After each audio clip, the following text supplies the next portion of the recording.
Welcome to another deep dive. This time, we're going to be taking a close look at your digestive system. You sent us some really cool stuff, including a whole teaching script. Oh, that's fantastic. Yeah, and reading through it, I've realized I don't really, fully appreciate how amazing this whole system is. We'll definitely digging into that script today, along with all the other materials you sent. That's great. I think our listeners are going to find some really surprising facts and some takeaways that they can actually use in their everyday lives. I think you're right. The digestive system is so often overlooked until something goes wrong. Exactly. But it really is the foundation of our health. Right. It's not just about, breaking down food. Wow, not at all. It affects so much more. So much more. It affects our energy levels, our mood, even our immune system. That's what really jumped out at me from all the stuff you sent in. Just how much of an impact the digestive system has on, everything. It's not just about getting fuel. It's about feeling good, functioning at our best. You're absolutely right. And, even small digestive issues, even small discomforts can have a domino effect on our health. So learning how to assess these issues, learning how to manage them, that's incredibly empowering. And that's something that your sources really emphasized as well. So, are you ready to take a journey? Absolutely. Okay, let's dive deep into the inner workings of your digestive system. Let's start at the very beginning. All right, so we're starting with the mouth. Most people think that the mouth is just for chewing, but the digestive process actually starts before you even take a bite. Oh, interesting. Yeah, saliva contains enzymes that start breaking down carbohydrates the moment food enters your mouth. See, I never even thought about that. I always thought saliva was just there to, help us swallow. Well, it does that too, of course, but it also gets a head start on digestion. So I guess that makes sense. We chew and swallow and the food travels down the esophagus. That's more than just a simple tube though, right? Oh, yeah. It's lined with muscles that contract in a rhythmic way, and that creates this wave-like motion. Oh, yeah. And that motion is called peristalsis. Peristalsis. And that's what pushes the food down towards the stomach. Ah. Imagine if you gently squeezed a tube of toothpaste to get the last bit out. Oh. It's kind of like that. Oh, yeah. That squeezing motion. Yeah, I could definitely relate to that feeling, especially after a big meal. Right. All right, so the food makes its way to the stomach and, that's where things get really interesting, right? The stomach is like a powerful mixer. Yeah. It churns the food and breaks it down with these highly acidic gastric juices. Oh, wow. It's such a harsh environment, actually, that it can dissolve some metals. It's amazing that our bodies can create something so powerful. Right. Thankfully, we have that protective stomach lining otherwise. Yeah. Oof. Okay, so from the stomach, partially digested food moves into the small intestine, Yes. which is where the real magic happens. It is. It is. That's where most of the nutrient absorption takes place. The small intestine is like the MVP of the digestive system. Absolutely. And it's divided into three sections: the duodenum, jejunum, and ileum. Whoa. Those are some serious sciencey names. They are, but they each play a special role in digestion and absorption. All right, well, break it down for me. What happens in each of those sections? So the duodenum, that's like the welcoming committee. Okay. It receives that partially digested food from the stomach and mixes it with enzymes from the pancreas and bile from the liver. Yeah. Then you have the jejunum and the ileum. They're really the stars of the show, Yeah. working together to absorb most of the nutrients from the food and getting them into the bloodstream. It's just incredible how all these different parts work together, like a team. Oh, absolutely. You have the pancreas sending in enzymes, the liver contributing bile, which, by the way, is stored in the gallbladder. Right. It's an incredible collaboration. It really is. And speaking of teamwork, after the small intestine has done its job, the journey continues on to the large intestine. Ah, yes. The large intestine. Now, a lot of people think it's just for, waste disposal. Right. But it plays a much bigger role than that. Yeah, I have a feeling it's about more than just the final product, as our teaching script puts it. You're exactly right. While it does eliminate waste, it's also vital for absorbing water and electrolytes, and those are essential for maintaining the body's fluid balance. It's amazing how, what we eat directly affects everything, Have you ever noticed how certain foods, can impact things down there? Absolutely. Our diet plays a huge role in, let's just say, the form and consistency of the end result. Fiber, for example. Fiber adds bulk and makes things move more smoothly through the digestive tract. Okay, so we've traveled all the way from the mouth to, the exit. Right. Quite a journey. It is. But we can't forget about the unsung heroes of digestion. Ah, yes. The accessory organs. The supporting cast. Right. We've got the salivary glands, the liver, the gallbladder, and the pancreas. All playing essential roles. What would we do without them? They really are essential for the whole digestive process to work properly. The salivary glands, we talked about them earlier, they kick things off in the mouth. The liver, oh, the liver's amazing. It's like a multitasking marvel, processing nutrients, filtering toxins, and producing bile. The gallbladder is like a tiny, efficient storage unit, holding on to that bile until it's needed in the small intestine. And of course, the pancreas, producing those digestive enzymes, as well as bicarbonate, which helps neutralize the stomach acid, making sure everything runs smoothly. It really is amazing how it all works together. So complex and yet so coordinated. It is. The script breaks down the functions of the digestive system into some pretty clear categories. Okay. You've got ingestion, mechanical digestion, chemical digestion, absorption, compaction, and excretion. It's like a well-choreographed dance. It is. And what's really cool is that those functions aren't just isolated. They're all interconnected. Absolutely. They all work together. Like mechanical digestion isn't just about chewing. No, it's not. It also involves the stomach churning, which gets the food ready for the more complex chemical breakdown. Precisely. Our bodies really are incredible machines, and there's so much going on that we just don't even realize. That's the truth. But just like any complex machine, sometimes, well, things can go wrong. Yes, that's right. And understanding those potential problems is key to staying healthy. The digestive system is no exception. It's not. Your script actually mentions some common digestive disorders. Okay. Things like GERD, peptic ulcers, IBS, IBD, diverticulitis, and even hepatitis. It can be kind of daunting to think about all the things that can go wrong. It can be. But I actually think it's empowering to be aware of these things, I agree. so we can, take steps to try to prevent them or at least manage them. Absolutely. Knowledge is power, especially when it comes to our health. And learning about these conditions can help us recognize the early warning signs and seek medical attention if needed. Okay, so let's delve into some of these common digestive disorders. All right, sounds good. Starting with GERD. GERD, that's just like Yeah. heartburn, right? Exactly. It stands for gastroesophageal reflux disease. And it happens when stomach acid flows back up into the esophagus, causing that burning sensation we call heartburn. Okay, so what causes that to happen? Like, is it just something we eat or is there more to it? Well, there are a number of factors that can contribute to GER. A weakened lower esophageal sphincter, which is the muscle that acts as a valve between the esophagus and the stomach. Certain foods and drinks, like fatty or spicy foods, coffee, and alcohol, those can trigger GERD symptoms as well. So it sounds like lifestyle choices play a pretty big role in managing GERD. What about peptic ulcers? Aren't those caused by stress? That's what I've always heard. Sure. While stress can certainly make peptic ulcer symptoms worse, the primary cause is actually a bacterial infection. Huh. It's called Helicobacter pylori, or H. pylori for short. So it's not just stress eating spicy food that causes those ulcers. Nope, it's a little more complicated than that. Interesting. Okay, what about IBS? I've heard a lot about IBS lately, but I'm not really sure what it is. IBS, or irritable bowel syndrome, is a functional disorder, which means that there's no visible damage to the digestive tract, but it still causes a range of uncomfortable symptoms like abdominal pain, bloating, changes in bowel habits. You might experience diarrhea, you might experience constipation, or even both. So it's more about how the digestive system is functioning rather than a structural problem, right? That's right. It's about how it's working, not necessarily about what it looks like. Okay, got it. What about IBD? Is that similar to IBS? They have similar names, but they're actually quite different.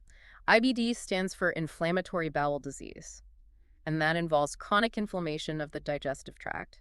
The two main types of IBD are Crohn's disease and ulcerative colitis, and these can lead to more serious complications if they're not managed properly. So IBD is actual inflammation in the digestive tract, while IBS is more about functional issues. That's a good way to put it, yeah. Okay.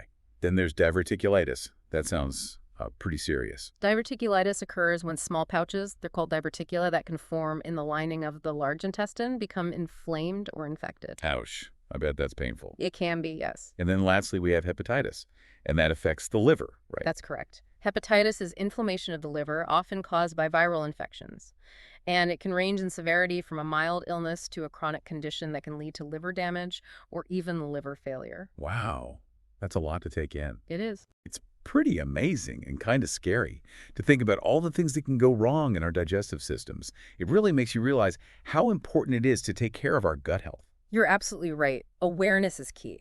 Understanding these common disorders, knowing the symptoms, that can empower us to seek medical attention early on and potentially prevent more serious complications down the road. It's like that saying, listen to your gut. Exactly. We really do need to pay attention to what our bodies are telling us. But, how can we really listen to our gut? Are there any, specific signs we should be on the lookout for? There are definitely some red flags that should prompt further investigation. Persistent heartburn, frequent indigestion, unexplained changes in bowel movements, like constipation or diarrhea, abdominal pain that just won't go away, blood in your stool, unintended weight loss. These are all things that you should talk to your doctor about. Makes sense.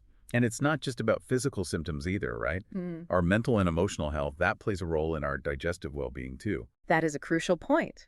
We're learning more and more about this connection between the gut and the brain, and research suggests that an imbalance in gut bacteria can actually influence our mood, our anxiety levels, and even our cognitive function. So if I'm feeling stressed or anxious, Yeah. that could actually show up as digestive problems. It's certainly possible. You see, the gut and the brain, they're in constant communication, and one is out of whack, it can affect the other. It works both ways. Digestive issues can impact our mood, and our mental state can affect our digestion. It's a two-way street. This is all so fascinating. It's like peeling back the layers of this complex puzzle, and you start to see how everything is interconnected. And we've only just begun to scratch the surface of the intricate world of the digestive system. Well, I'm ready to dive even deeper. So before we went deeper, we were talking about just how impactful our digestive health can be on our overall well-being. Really makes you think, It really does. All those years, I kind of took it for granted. Now I'm realizing how much my digestive system actually does for me. It's all connected to everything else going on in the body, too. That's a great point. Paying attention to our digestion, what we eat, how we feel afterwards, even those subtle little changes in our bowel habits, it can all tell us a lot about our health. It's like our gut is giving us clues. It is. It is. So are there any specific, red flags that we should be on the lookout for? Well, that's what I was going to ask you. What should we be paying attention to? Definitely persistent heartburn, frequent indigestion, any changes in your bowel movements that seem out of the ordinary. So whether that's constipation or diarrhea, abdominal pain that just won't quit, blood in your stool, even unexplained weight loss, those are all signs that you shouldn't ignore. That makes sense. And like we touched on earlier, it's not just about physical symptoms. Our digestive system is also super connected to our mental and emotional well-being. That's right. There's actually a growing body of research out there highlighting just how important that gut-brain connection is. Studies are even showing that an imbalance in gut bacteria can actually affect our mood, make us feel more anxious, and even affect how well we think. Wow, that's wild. So if I'm feeling stressed or anxious, Yeah. could that actually manifest as digestive problems? Absolutely. It's definitely possible. You see, the gut and the brain, they're constantly talking to each other, and when one is off balance, it can throw the other one off too. Hmm. It goes both ways. Digestive issues can impact our mood, and then our mental state can affect our digestion, like a two-way street. Yeah, so taking care of my mental and emotional well-being can actually help improve my gut health too, right? Yes, exactly. Okay, that's good to know. What about the food we eat? I know that plays a huge role. What can we do to, keep our digestive system happy?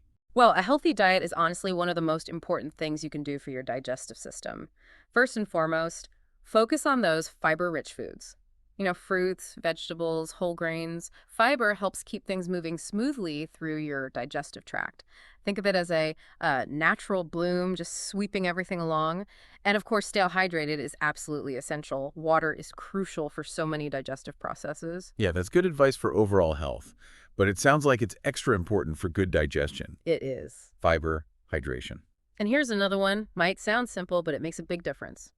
Chew your food thoroughly. Oh, I am so guilty of not doing that. Just scarfing down my food sometimes. Is chewing really that important? It really is, because chewing breaks down the food into smaller particles, and that makes it easier for your digestive enzymes to do their job. And it also helps stimulate saliva production, which we talked about earlier. Remember, saliva plays a key role in those initial stages of digestion. Okay. Mental note to slow down, savor my food, chew properly. Fiber, hydration, chewing. Got it.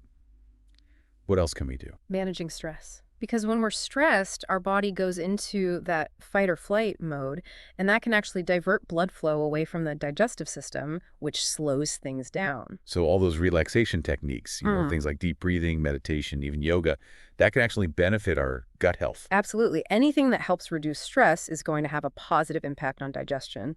And on the flip side, regular physical activity can also help stimulate digestion and keep things moving along. So it's a holistic approach, mind, body, and gut all working together. You got it. I'm also curious about something we hear a lot these days, the gut microbiome. Yes. Can you tell us more about that? Sure. The gut microbiome refers to the trillions of bacteria that actually live in our digestive tract. Trillions. Trillions. And they play such a vital role in digestion, immunity, overall health. It's like a whole ecosystem in there. It really is. It's pretty mind-blowing to think about. So how do we make sure we have like a happy and healthy gut microbiome? Well, one of the best things you can do is focus on eating a diverse diet, rich in prebiotics and probiotics. Okay, break it down for me. What exactly are those? Prebiotics are types of fiber that actually act like food for the good bacteria in our gut. So they help nourish and support the growth of those beneficial bacteria. Probiotics, on the other hand, those are live bacteria, and they can add to the diversity and balance of our gut microbiome. So are we talking like fermented foods, yogurt, sauerkraut, kimchi, all that? You got it. Fermented foods are a great source of probiotics. And, there are other foods that contain prebiotics naturally, like onions, garlic, bananas, asparagus. So it sounds like eating a variety of plant-based foods is really the way to go to support our gut microbiome. It is. And, what's really fascinating is that everyone's digestive system is unique. What works for one person might not work for another. That's true. So it's really about paying attention to your own body and finding what feels best for you. It's not a one-size-fits-all approach. It's about tuning into what makes your gut happy. Exactly. It's all about listening to your gut, both literally and figuratively. I love that. Speaking of listening to my gut, I'm actually starting to feel a little rumble in mine. Maybe it's telling you something. Welcome back. We've covered so much ground already, all these amazing organs, and the way they work together, it's pretty mind-blowing. But I keep thinking, we've been talking about the digestive system as if it's like this separate thing, Yeah. but in reality, it's part of a much bigger system, right? Right. The digestive system doesn't operate in a vacuum. It's totally connected to other systems in the body, especially the circulatory system, the nervous system, and the endocrine system. See, and now that makes me wonder, how do all those systems work together? I mean, it sounds complicated. It is. It is. It's a real delicate balancing act. Let's take the circulatory system as an example. Once those nutrients are absorbed in the small intestine, they need a way to get to the rest of the body. That's where the circulatory system comes in. It's like this vast network of highways transporting those vital nutrients through the bloodstream to every single cell. So it's like a delivery service.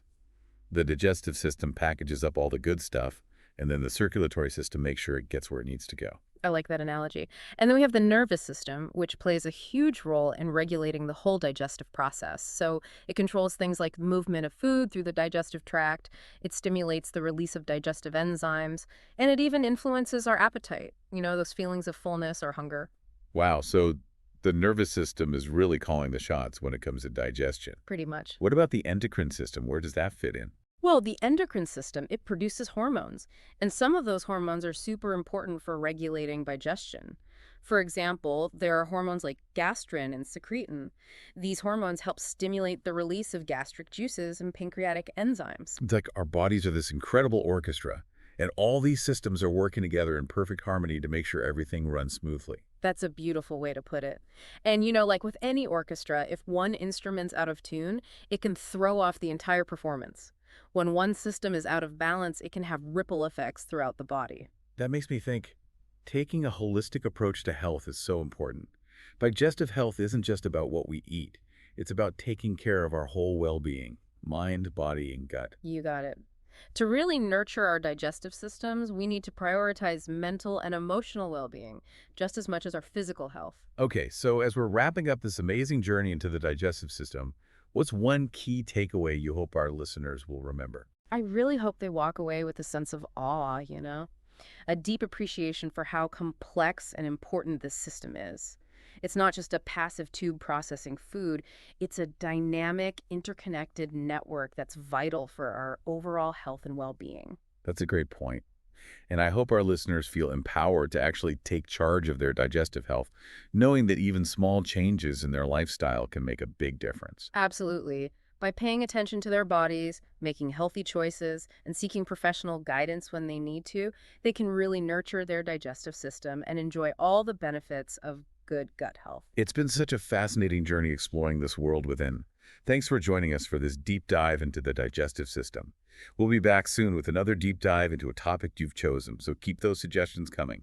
Until then, keep learning, keep exploring, and most importantly, keep listening to your gut. Welcome back, everybody, to another deep dive.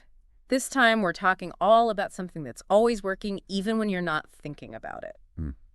The endocrine system. Oh, absolutely. Yeah. I love this topic. It's one of my favorites to talk about. So for those who might not know, Right. can you explain what the endocrine system is? Sure. The endocrine system is basically our body's communication network.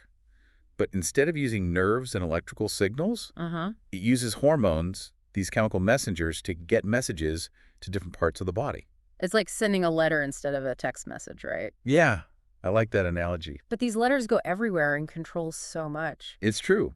We're talking growth and development, metabolism, how we use and store energy, Right. mood, sleep, reproduction. The list goes on and on. So it's not just about how our bodies look, but how they function on a deeper level. Exactly. And it all starts with those tiny but mighty organs, the endocrine glands. Okay, so like what? What are some of the key players in this system? Well, we've got the hypothalamus in the brain. Think of it as the CEO calling the shots. Okay, the big boss. Right. And then there's the pituitary gland right below it.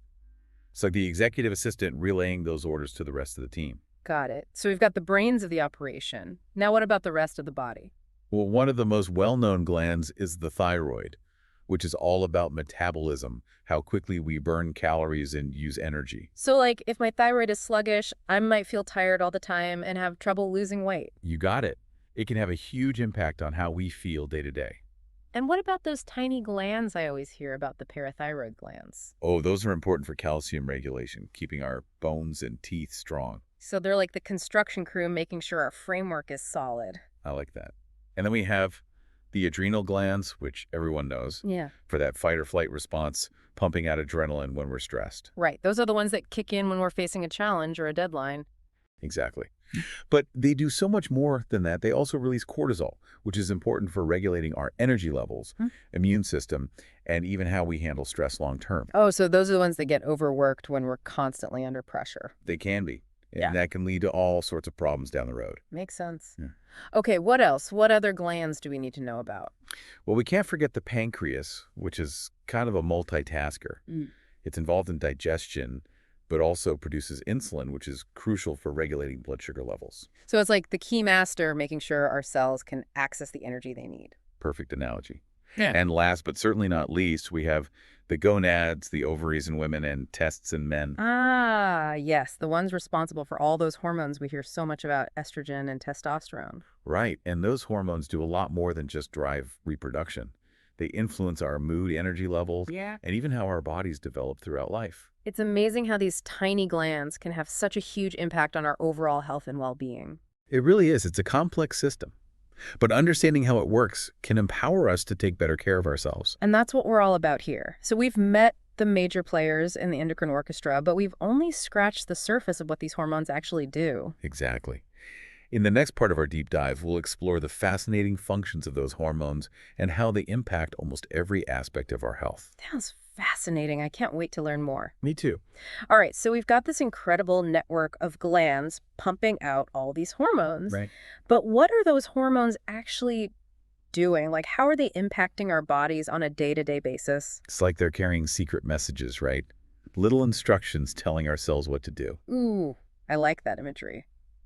So what kind of instructions are we talking about? Well, think about it. Hormones are involved in everything from how we grow and develop to how we use and store energy. Okay. They regulate our mood, sleep cycles, even how we respond to stress. So it's not just about metabolism like we often hear. right? It It was goes way beyond that. They're like the puppet masters behind the scenes, controlling so many aspects of our health and well-being. So it's like this intricate communication system that keeps everything running smoothly. Exactly. Yeah. And when that communication gets disrupted, that's when we can see problems arise, like those endocrine disorders we talked about. Right. So let's dive into some of those common disorders. And I was thinking maybe we can make it a little more relatable, by sharing some patient stories. I think that's a great idea. It helps to put a face to these conditions. Exactly. So let's start with one that we hear a lot about: diabetes. Okay? It's a condition where the body struggles to regulate blood sugar. Right. Either because it's not producing enough insulin Hmm. or the cells aren't responding to insulin properly. And I remember this patient who came in complaining of constant fatigue and excessive thirst. Mm. He was also making frequent trips to the bathroom, especially at night.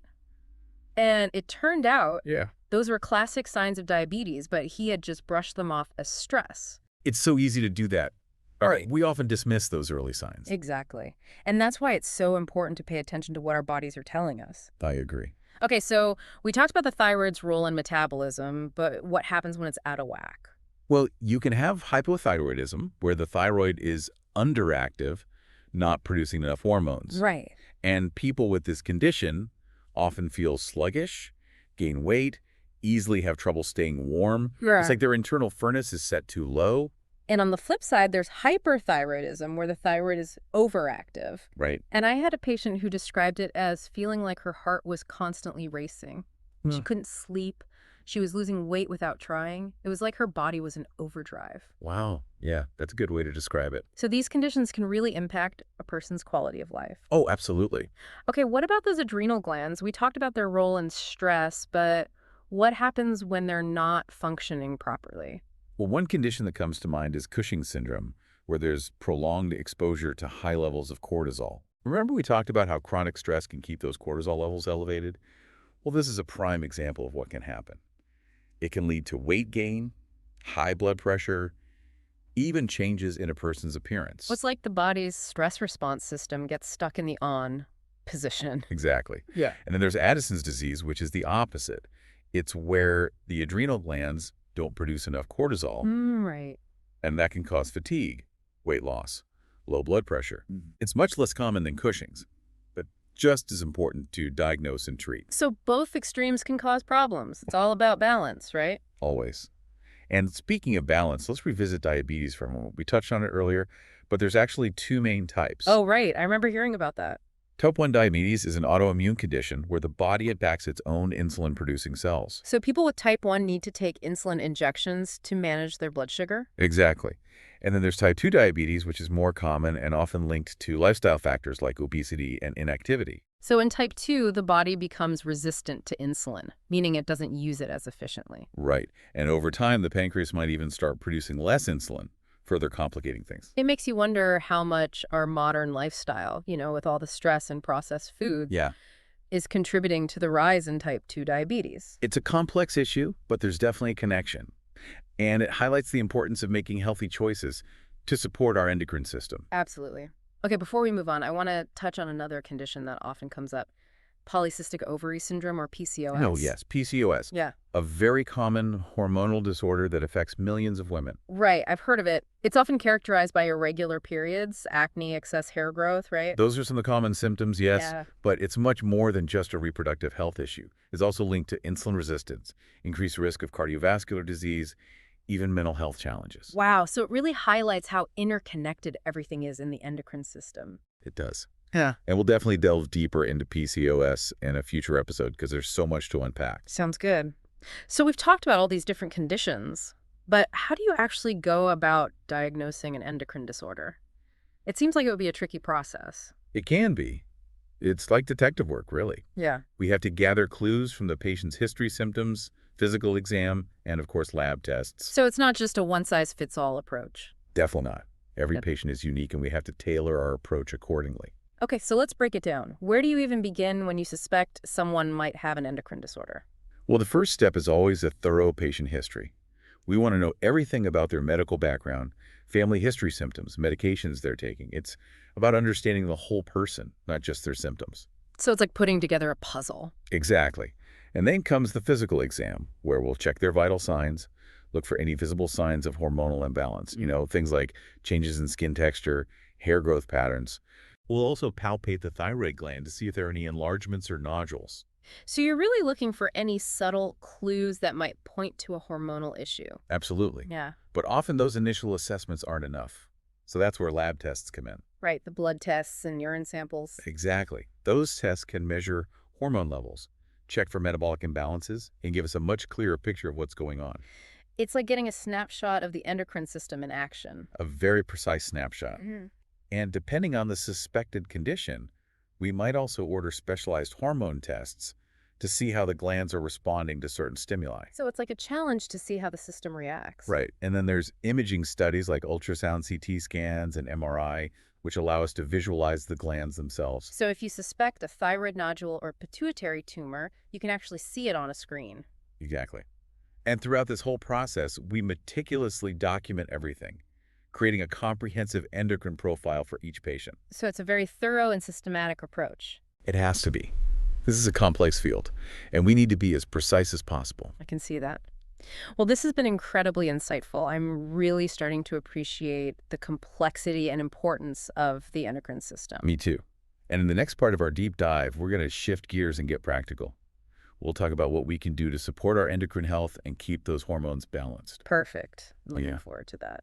All right, so we've learned all about the endocrine system, how it works, the glands, the hormones, the disorders. Right. But now I'm thinking, okay, what can I actually do with this information? How can I take care of my endocrine health? That's the million-dollar question. It is. It can Well, feel overwhelming, honestly. I totally get it. Mm. But the good news is, a lot of it comes down to making simple everyday choices that support our endocrine system rather than work against it. Okay, so less fight or flight, more inner peace and hormone harmony. Exactly. And one of the most important things we can do is focus on a balanced diet. I knew you were going to say that. Of course. But it's not just about eating healthy in general. It's about choosing foods that specifically support our endocrine glands. So what are those foods? What should we be putting on our plates? Think of it like this. Your endocrine glands are like those high-performance engines. They need premium fuel to run smoothly. Okay, I like that analogy. So we're talking colorful fruits and vegetables, Mm. lean protein, healthy fats, complex carbohydrates, all those nutrient-rich foods that provide the building blocks for optimal hormone production. And I'm guessing the processed foods, sugary drinks, and excessive caffeine are like putting that cheap gas in our system. They can be. Mm. Those types of foods can throw off our blood sugar levels, put extra stress on our adrenal glands, and even interfere with how our hormones communicate. So it's all about being mindful of what we're putting into our bodies. Absolutely. Yeah. But food is just one piece of the puzzle. Mm. We also have to think about stress management. Oh, yeah, that's a big one, especially in today's world. Right? Chronic stress is like a constant assault on our endocrine system. Yeah. It keeps those cortisol levels elevated, which over time can lead to all sorts of problems. Like what? What are some of the consequences of chronic stress? Well, it can disrupt your sleep, weaken your immune system, make it harder to lose weight. It can even contribute to mood disorders like anxiety and depression. Wow, that's a lot to consider. So Yeah. how do we manage stress? It's easier said than done right. It is. But there are so many tools available. Think about things like mindfulness meditation, Mm. yoga, spending time in nature. Mhm. Even just taking a few minutes each day to do something you enjoy can make a world of difference. So it's about carving out time for self-care. Exactly. It's not selfish. It's essential for our well-being. Okay, so we've got food, we've got stress. What else is on the hormone health checklist? Sleep.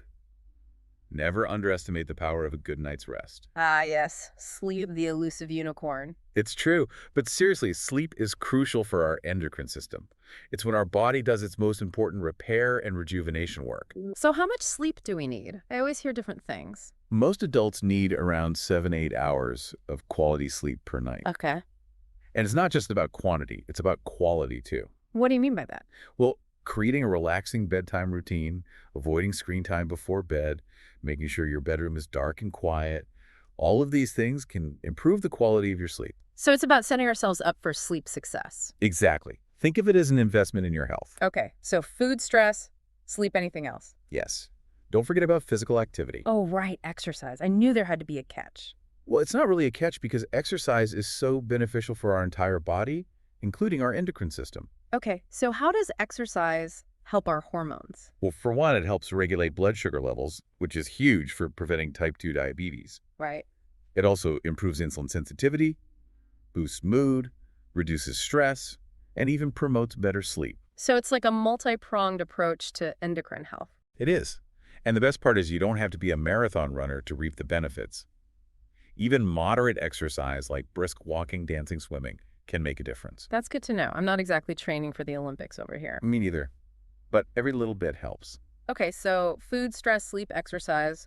What else are we missing? Well, we also have to be mindful of our environment, specifically those endocrine disruptors we talked about. Oh, right, those chemicals that can mimic or disrupt our hormones. Exactly. They're lurking in some plastics, pesticides, personal care products, even certain types of food packaging. So it's like we have to become hormone detectives in our everyday lives. I love that. It's about being aware of what we're exposed to and making informed choices. So what are some practical tips for minimizing our exposure to these endocrine disruptors? We'll start by choosing glass or stainless steel containers over plastic whenever possible. Okay. Look for personal care products made with natural ingredients and opt for organic produce when you can. So read labels, do our research, and vote with our wallets. Exactly. Support companies that are making an effort to create endocrine-safe products. Well, this has been a whirlwind of information, but it's so empowering to know that we have so much control over our endocrine health. It is. And remember, it's not about being perfect. It's about making small, sustainable changes over time. That's a great point. Huh. So before we wrap up, is there any final piece of wisdom you'd like to share with our listeners? Yes. Listen to your body. It's the most intelligent endocrine expert you have. If you notice any persistent changes in your energy levels, mood, sleep, or anything else that just doesn't feel right, don't ignore those signals. Talk to your doctor. Get curious. Ask questions. It's about being an advocate for our own health. Exactly. And remember, this deep dive is just the beginning of your endocrine journey. There's always more to learn and explore, so keep those minds curious and those bodies balanced. That's perfect. Thank you so much for sharing your expertise with us today. It's been an incredible journey through the world of the endocrine system. It has, and thank you for having me. I always Right. enjoy talking about this fascinating subject. And to our amazing listeners, thank you for joining us on this deep dive. We hope you found it insightful and empowering. Until next time, keep exploring, keep learning, and keep thriving. All right, so looks like we're diving deep into the lymphatic system for today's deep dive. I have to admit, it's not something I think about every day, Yeah. but all the material you sent over suggests it's pretty crucial. It is. It really is. Yeah. It's one of those kind of silent heroes, I guess you could say, Oh. working behind the scenes, quietly keeping your body running smoothly. So no dramatic fanfare for the lymphatic system, no parades in its honor. Not usually, no, Okay. but maybe there should be. You know, it plays this incredibly important role in immunity and fluid balance, and Oh, that's yeah. super important for our health. Okay, you've got me intrigued. Where do we even begin with a system as complex as this? Well, let's start with the basics. You can kind of think of the lymphatic system as this network of vessels, sort of like a second circulatory system. Okay. But instead of blood, it carries a fluid called lymph. Lymph. Is that just like a fancy word for water, or is there something special about it? It's more than just water. Lymph is actually packed with immune cells, specifically lymphocytes, which are kind of constantly on patrol, Yeah. looking for any signs of trouble. It also carries waste products and proteins that need to be filtered out. So it's like a fluid security team Yeah. constantly scanning for threats and clearing out the debris. Yeah, that's a great way to think about it. Yeah. And these lymphatic vessels aren't just randomly scattered throughout your body. Right. They're strategically organized with these tiny little bean-shaped checkpoints called lymph nodes. Lymph nodes. I always hear about those when I'm sick. Exactly. What exactly is their role in all this? They're like these filtration and communication hubs for the immune system. So as the lymph is flowing through them, the immune cells kind of inside the nodes analyze the contents, looking for anything suspicious. Yeah. And if they detect a threat, like, let's say, a virus or bacteria, Right. they'll trigger an immune response to neutralize it. So if the lymphatic vessels are the highways, the lymph nodes are like the security checkpoints along the way. Exactly. They're constantly kind of screening the traffic, making sure nothing harmful gets through. And you mentioned that the system is critical for fluid balance. How does that all tie in? Well, you see, as blood circulates, some fluid naturally leaks out of the blood vessels and into the surrounding tissues. Okay. And the lymphatic system acts kind of like a drainage system, collecting this excess fluid and returning it to the bloodstream. So it's preventing us from basically turning into giant water balloons. Pretty much. Yeah. And here's where it gets really interesting. This constant fluid exchange is also what allows the lymphatic system to be so effective at detecting threats. I'm not sure I follow. How does fluid balance help with immunity? Well, think about it this way. As the lymphatic system is collecting fluid from all over the body, it's also picking up any pathogens that might be lurking in those tissues. Right. So this fluid, carrying these potential threats, is then transported to the lymph nodes where the immune cells are waiting. I see. So it's like a surveillance system that's constantly monitoring the body for signs of danger. Exactly. The lymphatic system's role in fluid balance is intricately linked to its effectiveness in immune response. It's a brilliant and elegant design. Okay. I'm starting to understand just how crucial this system is. We've talked about the vessels and the lymph nodes, but you also mentioned lymphoid organs. What are those, and how do they fit into the picture? So lymphoid organs are like specialized centers within the lymphatic system. Think of like your spleen, your tonsils, thymus. They each have specific roles in supporting immune function. So it's like a whole network of specialized departments, Yes. all working together to keep the body healthy. You got it. So the spleen, for example, acts as a filter for the blood, removing old or damaged red blood cells and trapping any pathogens that might be circulating. This is fascinating. We often talk about the immune system, but I never really understood the lymphatic system's role in all of this. It's often overlooked, but it's truly a powerhouse when it comes to keeping us healthy. All right, so we've got this amazing network of vessels and nodes and organs working tirelessly to maintain fluid balance and protect us from threats. Yeah, But like any complex system, things can go wrong, right? that's right. And understanding how those things can go wrong helps us appreciate the lymphatic system even more Sure. and take better care of it. I'm sure that's true, and Yeah. we'll get into that right after a quick break. So, as amazing as the lymphatic system is, it's not invincible, right? What happens when this intricate network gets disrupted? Well, a variety of things can, throw a wrench in the system. It could be from like relatively minor issues to more serious conditions. Yeah. But what's fascinating is that these disruptions often highlight just how crucial the lymphatic system is for our overall health. That makes sense. A system this important must have some pretty noticeable effects when it's not functioning properly. Oh, yeah.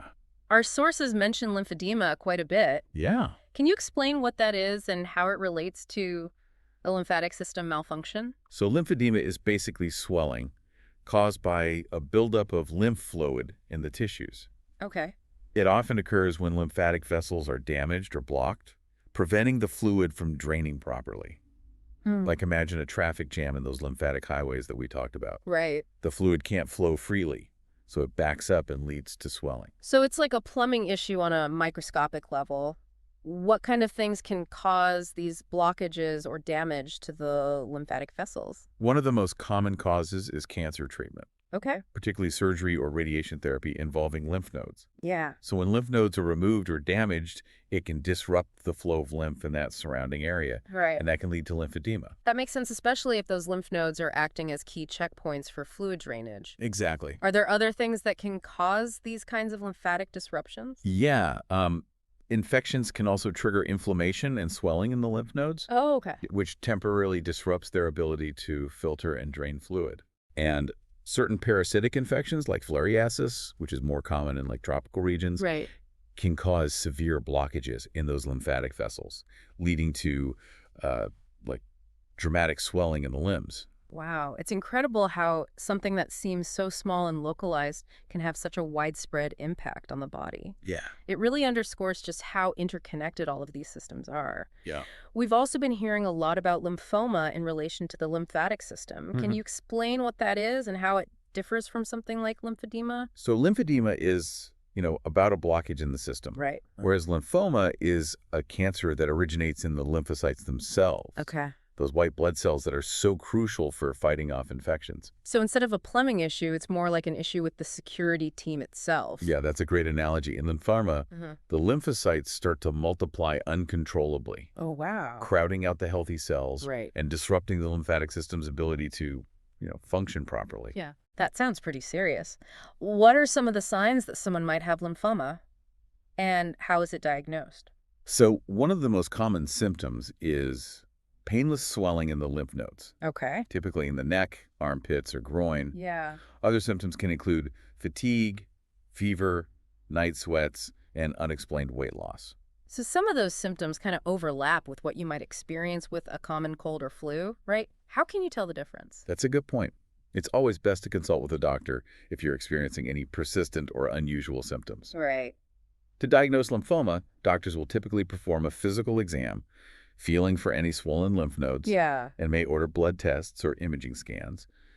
A biopsy of lymph node is usually needed to confirm the diagnosis. This is all so insightful. It Mhm. really makes you appreciate how important it is to be aware of your own body and any changes that might be happening. So we've talked about what can go wrong with the lymphatic system, but I'm also curious about how we can assess its health in the first place.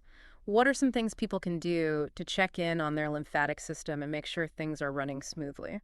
Well, a lot of it comes down to simply paying attention to your body and being aware of any unusual signs or symptoms. Okay. Have you noticed any swelling, particularly in your arms or legs? Do you have any lymph nodes that are enlarged or tender? So those are some red flags to watch out for. Yeah. Are there any other things we should be paying attention to? It's also helpful to be aware of your medical history. Okay. Have you had any recent infections, surgeries, or cancer treatments? These are all factors that can potentially impact lymphatic health. That makes sense. And if someone does notice some of these red flags, what are the next steps? Would they go to their primary care doctor, or is there a specialist they should see? Yeah, your primary care doctor is a great place to start. That- They can kind of assess your overall health, consider your medical history, and determine if any further evaluation is needed. So they might run some tests or refer you to a specialist if necessary. Exactly. There are specialized tests like lymphoscintigraphy, which can provide detailed images of the lymphatic system. Right. But those are usually reserved for cases where there's a strong suspicion of a lymphatic disorder. This all sounds a bit intimidating, Yeah. but it's also empowering to know that there are ways to assess and monitor our lymphatic health. It really is. And, Yeah. and once you understand how crucial this system is, Yeah. it's hard not to be fascinated by it. I completely agree. This deep dive has been so eye-opening. Yeah. I'm already thinking about all the things I can do to support my lymphatic health. Good. Speaking of which, I'm eager to hear about those actionable steps. Yeah. We'll dive into that right after this. All right, so we've gone over all the ins and outs of the lymphatic system, Yeah. and it's clear that this hidden network plays a much bigger role in our health than I think a lot of us realize. It really does. But knowing is only half the battle, right? Now I'm curious what we can actually do to support our lymphatic health. I'm glad you asked, because there's actually a lot we can do to keep this vital system functioning optimally. Okay. And the best part is a lot of these things are already part of like a healthy lifestyle. Okay, that's reassuring. So no crazy restrictive routines required. No, not at all. One of the simplest yet most effective things you can do is move your body. Exercise. Yeah. Really? I know it's good for, like, our hearts and muscles. Right. But how does it benefit the lymphatic system specifically? Well, remember how we were talking about how the lymphatic system relies on muscle contractions Mm. to help move the lymph fluid along? Yeah? Well, when you exercise, those muscle contractions act like a pump, boosting that lymphatic circulation. Okay. It's like giving your lymphatic system a little workout of its own. So all that walking, running, dancing, swimming, it's not just good for our cardiovascular system. Right. It's giving our lymphatic system a boost, too. It's like a 2-for-1 deal. Exactly. And it doesn't have to be strenuous exercise either. Right. Even gentle activities like yoga, stretching, or taking a brisk walk can make a difference. Okay. So movement is key. What else can we do to show our lymphatic system some love? Staying hydrated is super crucial. Lymph is mostly water, so when you're dehydrated, that lymph fluid becomes thicker and harder to move, Right. which can slow down the whole system. That makes perfect sense. Drinking plenty of water throughout the day helps keep those lymphatic highways flowing smoothly. Exactly. Are there any specific dietary recommendations for supporting lymphatic health? Absolutely. Focus on eating a balanced diet, rich in fruits, vegetables, and whole grains, Great. just like you would for, overall health. Mm-hmm. But there's some evidence to suggest that certain foods may be particularly supportive of lymphatic health. Okay. I'm all ears. What kind of foods are we talking about? Foods rich in antioxidants, like berries, dark leafy greens, nuts, Yeah. can help protect the lymphatic system from damage caused by, those free radicals. Ugh, those free radicals. Always causing trouble. So, loading up on antioxidants is like providing extra protection for the lymphatic system's cells. That's a great way to think about it. Yeah. And cruciferous vegetables like broccoli, cauliflower, and kale Yeah. are thought to support detoxification processes, which can indirectly benefit the lymphatic system. So those veggies are not only packed with nutrients, Right. they're also helping our bodies clear out waste products more efficiently. Exactly. And some people find that incorporating lymphatic drainage massage into their routine can be helpful. Wait, there's a special type of massage for the lymphatic system. Tell me more. Yeah. Lymphatic drainage massage is this gentle technique that uses light pressure and rhythmic strokes to kind of stimulate lymph flow. Okay. It's thought to reduce swelling, improve circulation, and boost immunity. So it's like a specialized spa treatment for the lymphatic system. I'm intrigued. Are there any specific conditions where this type of massage is particularly helpful? Some people find it beneficial for managing conditions like lymphedema, where that manual drainage can help reduce swelling and improve lymphatic flow. Okay. It can also be helpful for those recovering from surgery or experiencing, chronic fatigue. Okay. So we've got exercise, hydration, a healthy diet, and lymphatic drainage massage. Mm-hmm. Are there any other things we should keep in mind when it comes to supporting lymphatic health? Things to avoid, perhaps? That's a great question. It's also important to avoid things that can put stress on the lymphatic system. Right. For example, tight clothing can restrict lymph flow, so opting for looser fitting garments whenever possible can make a difference. Okay. Noted. No more skinny jeans for me. Just kidding. But seriously, it makes sense to choose clothing that allows for free movement and circulation. Right. What about other things to avoid? Exposure to toxins, like those found in cigarette smoke or certain chemicals, can also damage the lymphatic system. Right. So minimizing exposure to these harmful substances whenever possible is a good idea. It's easy to forget how much we're exposed to in our modern world. It really is. But taking steps to minimize those exposures, even small ones, can really add up over time. Absolutely. So, to recap, we can support our lymphatic health by moving our bodies, staying hydrated, eating a healthy diet, considering lymphatic drainage massage, and avoiding tight clothing and toxins. Did I miss anything? I think you covered it beautifully. Yeah. The key takeaway here is that our lymphatic system plays a vital role in our overall health. Great. And by taking simple, proactive steps to support it, we can help it function optimally. This has been such an eye-opening journey into the world of the lymphatic system. Yeah, it's fascinating. It's incredible how much we rely on this hidden network for our well-being. Mhm. And now that we know more about it, we can make more informed choices to keep it healthy. Exactly. Well, to our listener, we hope you've enjoyed this deep dive as much as we have. Yeah. We've only scratched the surface today, but hopefully we've sparked your curiosity about this lymphatic system and given you some actionable steps to support its health. Definitely. It's an intricate and fascinating system, and there's always more to learn. Absolutely. And as with anything health-related, it's always best to consult with your doctor for personalized advice. Right. But we hope this deep dive has given you a solid foundation for understanding this vital system and its role in your overall well-being. Thanks for joining us on this journey. Until next time, stay curious and stay healthy. Hey everyone, welcome to this deep dive all about muscles. I'm pumped for this one. Me too. I think a lot of people don't realize just how much is going on with their muscles. Right, like beyond just like, oh, I gotta work out, Absolutely. They're way more than just biceps. So we've got this awesome teaching script to dig into, and I hope you can help us pull out the good stuff and explain what it all means. Definitely. We're going to go deep. Okay, so the script starts off by talking about the 3 types of muscles: Okay. skeletal, smooth, and cardiac. Before reading this, I don't think I even realized there were different types. Yeah, most people don't. So skeletal muscles, those are the ones I guess you can control, right? Like the ones you use to lift weights or whatever. Exactly. They attach to your bones and they let you move your body around. Okay, so like walking and picking stuff up and... All of that. And even like tiny movements like typing or smiling. Wow, so every time I'm typing up one of these scripts, I'm using my skeletal Yeah. muscles. Then there's smooth muscles. I'm guessing those are the ones you can't control. You got it. They're the ones that work behind the scenes in your organs, like your stomach. Oh, okay, so like digestion and stuff. You don't have to think about that. Right. Those muscles are doing their thing all the time without you even noticing. It's pretty wild. And then the last type is Cardiac muscle. The heart muscle, that's the engine that keeps you going. Wow. Okay, so each of these types is like specialized for its job.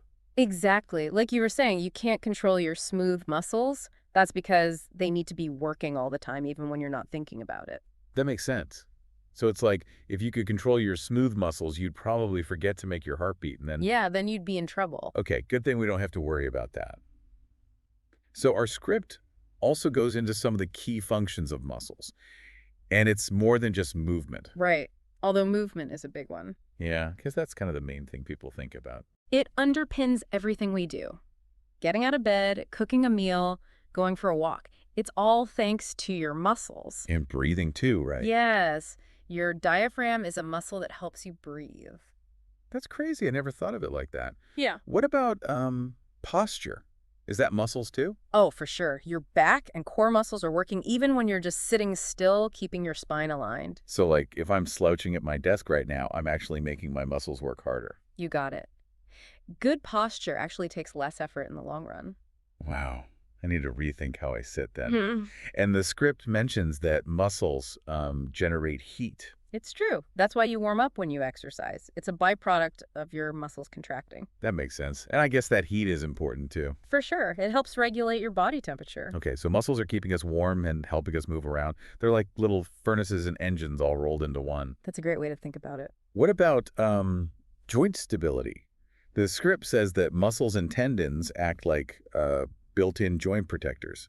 It's true. They prevent your joints from moving too much in the wrong directions. Like, think about your knee. If you didn't have muscles and tendons surrounding it, it would be much easier to injure it.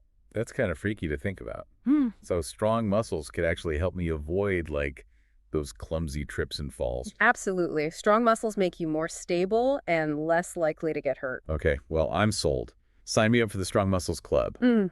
And then, of course, we can't forget about what muscles do inside our bodies. Right, like those smooth muscles we talked about earlier. Yeah, they're working hard on our organs, helping with things like digestion and circulation. Exactly. They're essential for keeping everything running smoothly. So it seems like muscle health isn't just about looking good or being able to lift a lot of weight. It's about, like, our overall well-being. Exactly. Healthy muscles contribute to a healthy heart, efficient digestion, stable joints. It's all connected. Wow, muscles are way more complex than I ever realized.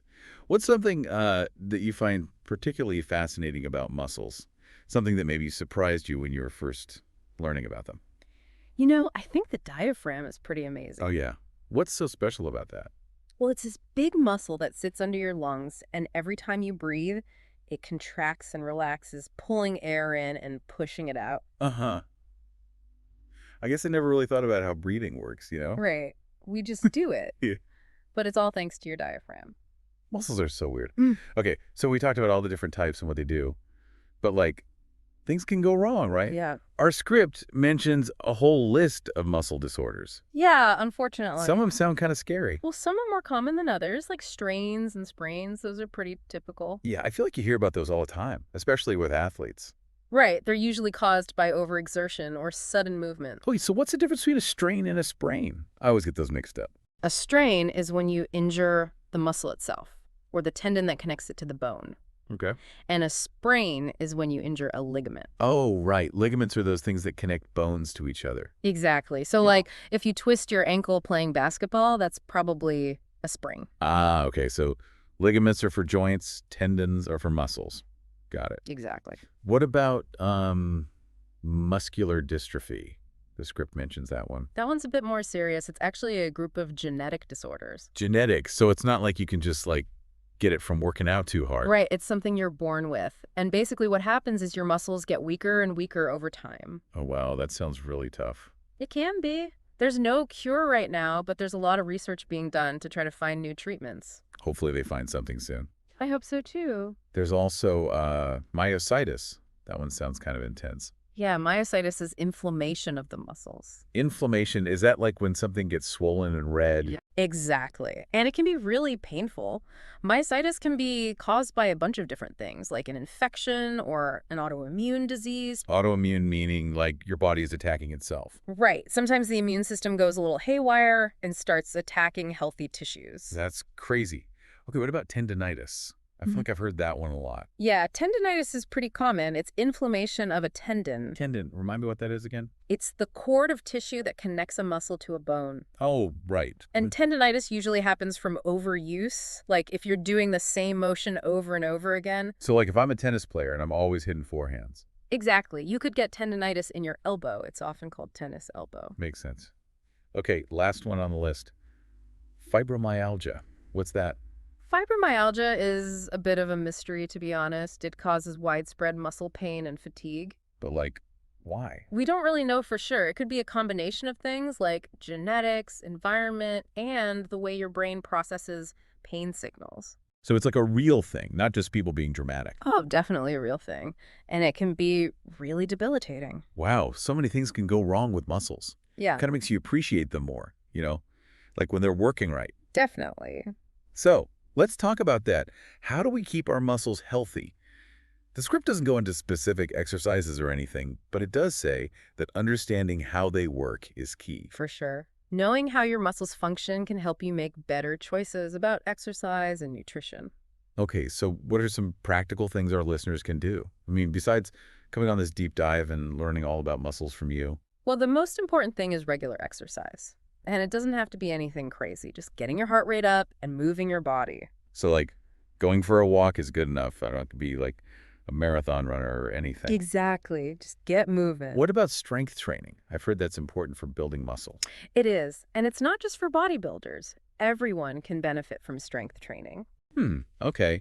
But like, what if I don't have a gym membership or whatever? You can do strength training at home with just your body weight, or you can use resistance bands or light dumbbells. Oh, that's good to know. What about stretching? I have to admit I'm not always great about that. Stretching is really important for maintaining flexibility and preventing injuries. It helps keep your muscles long and loose. So I should try to stretch, like every day. Ideally, yes. Even just a few minutes before and after your workout can make a big difference. Okay, I can try to do that. What about nutrition? I know that's important for overall health, but does it play a special role in muscle health? Absolutely. Your muscles need the right nutrients to repair and rebuild themselves. Okay, so what should we be eating? Protein is really important for building muscle, so make sure you're getting enough of that. Protein, like meat and stuff? Yeah, meat is a good source, but also things like beans, lentils, tofu, nuts. Okay, good to know. I do like a good lentil soup. What else? Carbohydrates are important too because they give you energy for your workouts. Carbs. I thought those were the enemy. Not all carbs are bad, just make sure to choose the right kind. Okay, like what kind? Whole grains, fruits, vegetables, those are all good sources of carbohydrates. Got it. So dish the white bread and go for the brown rice. Exactly. And don't forget about hydration. Oh, right. Water. Water is essential for muscle function. So we should be drinking like 8 glasses a day or whatever they say. At least. And even more if you're exercising. Okay, got it. So we've got exercise, stretching, nutrition, hydration.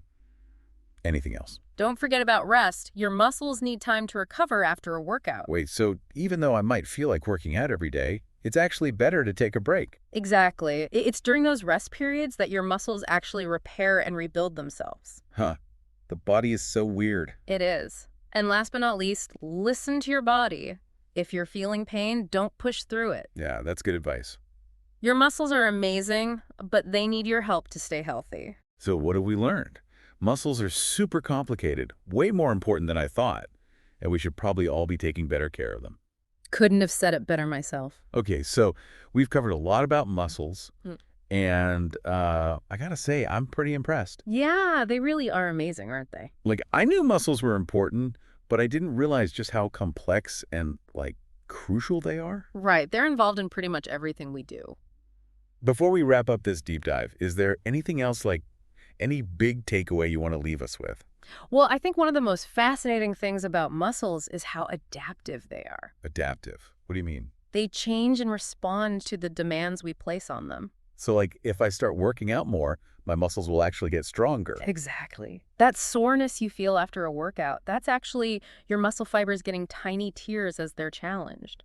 Ouch. But then your body repairs those tears and your muscles get a little bit stronger each time. So it's like breaking them down and building them back up. Kind of. And it's not just about intense exercise either. Even small changes in your daily routine can make a difference. Really? Like what? like taking the stairs instead of the elevator, or parking farther away from the store and walking. So like those little things actually add up? Absolutely. They signal to your muscles that they need to be ready for action. Huh. I never thought of it like that. Yeah, your muscles are constantly adapting to the way you use them. That's kind of inspiring, actually. It means we have more control over our muscle health than we think. Exactly. You don't have to be a bodybuilder to have healthy muscles. Well said. So, to wrap up our muscle journey, what's like the one big thing you want our listeners to remember? I would say appreciate your muscles. They do so much for you, even when you don't realize it. That's true. I'm definitely feeling a lot more grateful for my muscles after this deep dive. Me too. They're pretty amazing. Well, it's been awesome exploring the world of muscles with you. Thanks for sharing your knowledge with us. Anytime. And to everyone listening, thanks for joining us on this deep dive. We hope you learned something new and maybe even feel a little more motivated to take care of your own muscles. Until next time, stay curious, keep learning, and keep those muscles moving. Okay, so you want to know more about the nervous system? Uh-huh. Like how it works and all that? Right. What happens when things go wrong? Yeah. And how doctors even figure all that stuff out. Mm-hmm. So we went deep into this stuff, Oh, yeah. like real medical school level stuff, Yeah. to break down this, really complex system for you. Cool. And like, one of the things I found so interesting was that there's this whole part of your nervous system that pretty much runs on autopilot. It really does, yeah. It's wild. And we're going to talk about the most common disorder, Okay. which is basically like an electrical storm Mm-hmm. happening in your brain. Yeah. It's pretty crazy, right? It is amazing. When you think about it, Yeah. how much we just take our nervous system for granted. Every thought, every I know. feeling, every action Hmm. depends on these incredibly intricate pathways. Yeah. So let's try to, untangle some of those mysteries. Okay, yeah, let's dive That in. helps. So first, just to get us all on the same page, Yeah. can we kind of lay out the nervous system's major parts? Yeah. We've got the central nervous system Uh, and the peripheral nervous system. right. What's the difference? So think of the central nervous system as mission control. Okay. It's your brain and your spinal cord. Mhm. And it's calling all the shots for the entire body. So that's like the big boss making the decisions. Exactly. And then we have the peripheral nervous system. Right. What does it do? The peripheral nervous system is like this huge network of communication lines Okay. branching out from the central nervous system, reaching every single corner of your body, Wow. carrying messages back and forth, Like what kind of messages? like information from your senses to the brain, Uh-huh. and then instructions from your brain out to your muscles and organs. That's kind of like the nervous system's postal service then, Yeah, that's a good way to think about it. delivering all the important messages. Is this where things get really interesting with that whole With the autopilot system. Yes, exactly. All right, tell me more. So the peripheral nervous system is divided even further Okay. into the somatic and the autonomic nervous systems. Yeah, okay. The somatic system is responsible for all the things you consciously control, Like what? like, reaching for your coffee cup or Mm. taking a walk. Okay, got it. You decide, and it happens. So that's the like move my arm, take a sip part of the story. Right. What about the autonomic system? The autonomic nervous system is like the real workhorse here. Ah. Yeah. It's constantly regulating all those vital functions that you don't even have to think about. Like breathing? Breathing, heart Okay. rate, digestion, Wow. all happening in the background, keeping everything running smoothly. That's pretty incredible. We have this whole other system We do. going on without us even knowing about it. It's amazing, isn't it? It is. And, it gets even more fascinating. Does it? When you think about the autonomic nervous system, Mm-hmm. it actually has two branches, What? the sympathetic and the parasympathetic. Okay, hold on. Two systems within a system.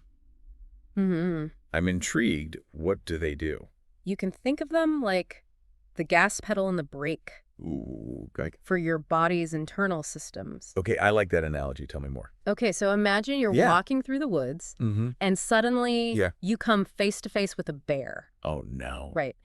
Your sympathetic nervous system is what kicks into gear, Okay. triggering that fight or flight response. Right. It floods your body with adrenaline, Okay. gets you ready to either fight that bear Uh-huh. or run for your life. So my heart's racing, my breathing speeds up, Exactly. my senses like Mm-hmm. sharpen All thanks to the sympathetic nervous system. All thanks to the sympathetic nervous system. That's wild. It's all about survival It is. in those like Yeah. really stressful situations. Exactly. But you can't be in fight or flight mode all the time. That's right. What happens then? That's where the parasympathetic nervous system comes in. Right. It's responsible for rest and digest, Okay. calming things down After the bear's gone. after the danger has passed, yes? It's like hitting the brakes then. It is, exactly. After that crazy like adrenaline rush. Yep. It slows your heart rate down, lowers your blood pressure. Mhm. And then it's like, okay, now we can focus on digesting and repairing. Exactly. It's amazing how our bodies are constantly balancing these two systems, It is. shifting gears depending on what's happening around us. It's really a remarkable feat of coordination. Yeah, it is. So now let's zoom in even further Okay. and talk about the actual communicators Yeah. that make all of this possible. Okay. Neurons. Okay, now we're going microscopic. We are. What exactly are neurons? So think of neurons as the nervous system's messengers. They're these specialized cells, and they transmit information throughout your body How do they do that? using both electrical and chemical signals. So they're like Yeah, a super fast, super efficient network of wires that's a good way to put it. constantly buzzing with information. Yes. How many of these neurons are we talking about? Billions upon billions of them. Wow. And they're not just randomly scattered. Wow. They're organized into these incredibly complex networks Oh, forming pathways. For all those messages to travel on? Exactly. That's got to be like incredibly intricate, It is. considering all the different things our nervous system controls. And what's even more fascinating is that these networks, they're not static. They're not. No, they're constantly adapting, Really? rewiring themselves based on our experiences So you're saying our brains are actually changing? Yes. They're wiring all the time. all the time. That's amazing. What's that called? It's called neuroplasticity. Neuroplasticity. And it's one of the most exciting areas of research in neuroscience. I bet. So our brains are always learning and evolving. Exactly. Even as adults. Even as adults. Wow. So we've got these neurons, right? Yeah. This incredible network constantly sending messages, Mm. rewiring themselves. Right. But what are they actually doing? Yeah, good question. What are the main functions? Of this whole nervous system. Well, it all starts with sensory input. Sensory input. Yeah, your senses Yeah. like sight, smell, touch, taste, Mm. hearing, they're constantly gathering information. From the world. The world around us, yeah. So like right now, Yeah. I can hear your voice. Mm-hmm. I can feel the chair I'm sitting on. Yes. I can smell, like, I think coffee brewing in the other room. Exactly. All that information is being picked up by my senses Right. and sent to my brain Via the nervous system. through the nervous system. Wow. Uh-huh. Okay, then what? So once that sensory information reaches the brain, the next step is integration. Integration. This is where the brain acts like a supercomputer, Okay. processing all that incoming data, Right. making sense of it, Mm. and deciding how to respond. That's a lot of data. It is. To Yeah, process. A lot of data. Like the brain is constantly filtering through like billions of signals, Yeah. comparing them to like past experiences Right. and making decisions about what to do next. Exactly. Okay, so what's the output then? The output of that whole decision-making process Uh-huh. is motor output, Okay. which are the signals sent from the brain Yeah. back out to the muscles and glands, Okay. telling them what to do. So if I decide to reach for that cup of coffee, Yes. that's my brain sending motor output signals Right. to the muscles in my arm, Mm-hmm. telling them to move. Exactly. Got it. But remember, it's not just voluntary actions. Right. Right? Remember that autonomic nervous system we talked about? Okay. A key function of the nervous system is maintaining homeostasis, Okay. keeping your internal environment stable. So it's like Yeah. an internal thermostat, Yeah, like an internal thermostat. making sure your temperature, blood pressure, Mm-hmm. and all those like vital functions stay in a healthy range. Exactly. Okay, so it's not just about like moving and stuff. It's not. It's also about keeping everything balanced Keeping everything balanced. Yeah. internally. Right. Okay, got it. And of course, we can't forget about Yeah. the role of the nervous system in cognition and emotion. Right. All our thoughts, memories, feelings, Mhm. our very sense of self Yeah. stems from this complex system. So it's not just keeping our bodies running. It's not just that. It's also the foundation of our conscious experience. Exactly. Our personality. Yes, Who we are. it really is. It's remarkable. It is. And then there are reflexes. Reflexes. Those like lightning fast actions Uh-huh. that protect us from harm. Like when you touch a hot stove Yeah, exactly. and you instantly pull your hand back. That's a perfect example. Right. In that situation, your nervous system actually bypasses the brain. Really? Completely bypasses the brain. Wow. Sends a signal straight through the spinal cord Uh-huh. to trigger that immediate response. So you pull your hand away Yes, before you even register the pain. before you even have time to think about it. That's crazy. So reflexes are like They are. a built-in safety mechanism, Exactly, like a built-in safety mechanism. protecting us from danger before our brains even know what's going on. That's right. That's amazing. It really is a testament to the speed and efficiency Yeah. of your nervous system. But even with like such a well-designed system, yeah, things can still go wrong. of course things can go wrong. Right. Even with the best systems. Yeah, I know there are a lot of different disorders There are that can affect the nervous system. a lot of different things that can happen. Like what? Well, one of the most well-known Mm-hmm. and unfortunately quite prevalent Yeah. is stroke. Stroke, I've heard that's a leading cause of death and disability. It is, unfortunately. What exactly happens during a stroke? So essentially, Mhm. it's a sudden disruption of blood flow to the brain. Okay. And this can be caused by a blockage Mm-hmm. in a blood vessel, Okay. which we call an ischemic stroke, Ischemic. or by a rupture Okay. and bleeding in a blood vessel, which Mhm. is known as a hemorrhagic stroke. Hemorrhagic. Okay. So either way, a part of the brain Yeah. is being deprived of oxygen and nutrients Right. that it needs to function. And that can lead to That can lead to serious damage. damage. And that damage can manifest in a lot of different ways, Right. depending on which part of the brain is affected. Oh, wow. Yeah, So there's like a lot of different ways a stroke can present. a lot of different ways it can present. Yeah. That's scary. It is a very serious condition. And it's important to be aware of the signs. Definitely. Yeah, and that's why recognizing the signs of a stroke and getting medical help right away is so important. Yeah, every second counts. Right. Exactly. Time is really of the essence when it comes to, minimizing the brain damage. That's a good point. So what should people be looking for? Like, what are some of the signs? Well, one of the most common ways to remember the signs is this acronym, FAST. Fast. FAST. Okay. F is for face drooping. Face drooping. So is Yeah. one side of the face numb or drooping? Like ask the person to smile. Mm. Does their smile look uneven? Okay. A is for arm weakness. Arm weakness. Got it. Can the person raise both arms equally, Mm-hmm. or is one arm weak or numb? Makes sense. S is for speech difficulty. Okay. Speech difficulty. Is their speech slurred or hard to understand? Uh-huh. Can they repeat a simple sentence? Okay. And T is for time. Time. Time to call emergency services. Got it. So if you see any of these signs, Any of those signs. don't wait. Don't wait. Say, No. call 911 immediately. Exactly. Okay, that's easy to remember. It is. Fast. That's asked. So it's really about acting quickly Yes. if you see anything unusual happening. Absolutely. We've talked about stroke, which is obviously super serious. Mm-hmm. What about some of the other disorders Yeah. that can affect the nervous system? There are a lot of them. I know there are so many. Some of them can be really perplexing. Like what? Well, for example, like multiple sclerosis or MS. MS, right? This is an autoimmune disorder Okay. where your body's own immune system Yeah. mistakenly attacks It attacks what? the protective covering Yeah. of nerve fibers Okay. in the central nervous system. You mean the myelin sheath? The myelin sheath, yeah. I've heard it described as the insulation around electrical wires. That's a good way to think about it. So if that insulation gets damaged, Yeah. the signals can't travel as well. Exactly. And that disruption of Yeah. nerve signals leads to, A whole range of symptoms. like, what kinds of symptoms? Well, it can vary a lot Really? from person to person. Huh. Some people experience fatigue, Great. difficulty walking. Uh-huh. Others have problems with vision or balance. Wow. Some even have problems with, cognitive function. So it can affect, like, all different parts of the It body. really can, yeah. I guess what makes MS so challenging is that it's often unpredictable. It is very unpredictable. The symptoms can come and go.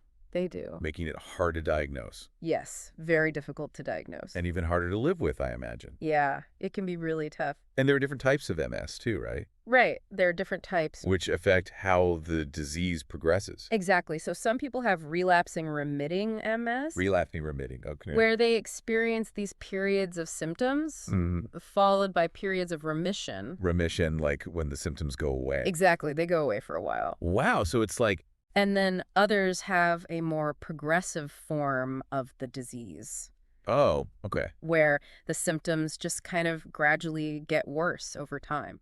It sounds like there's still so much There is. we don't know about MS. Yeah, there's still a lot to learn. Like what causes it, Yeah, yeah. how to treat it. Exactly. But research is constantly advancing, That's good. and there are a lot more medications and therapies available now Okay, to help manage the symptoms. to help manage the symptoms. Yeah. Hopefully slow the progression. And hopefully slow down the progression. Yes. That's good to hear. You also mentioned Parkinson's disease earlier, I did, yeah. which is a, neurodegenerative disorder. That affects movement.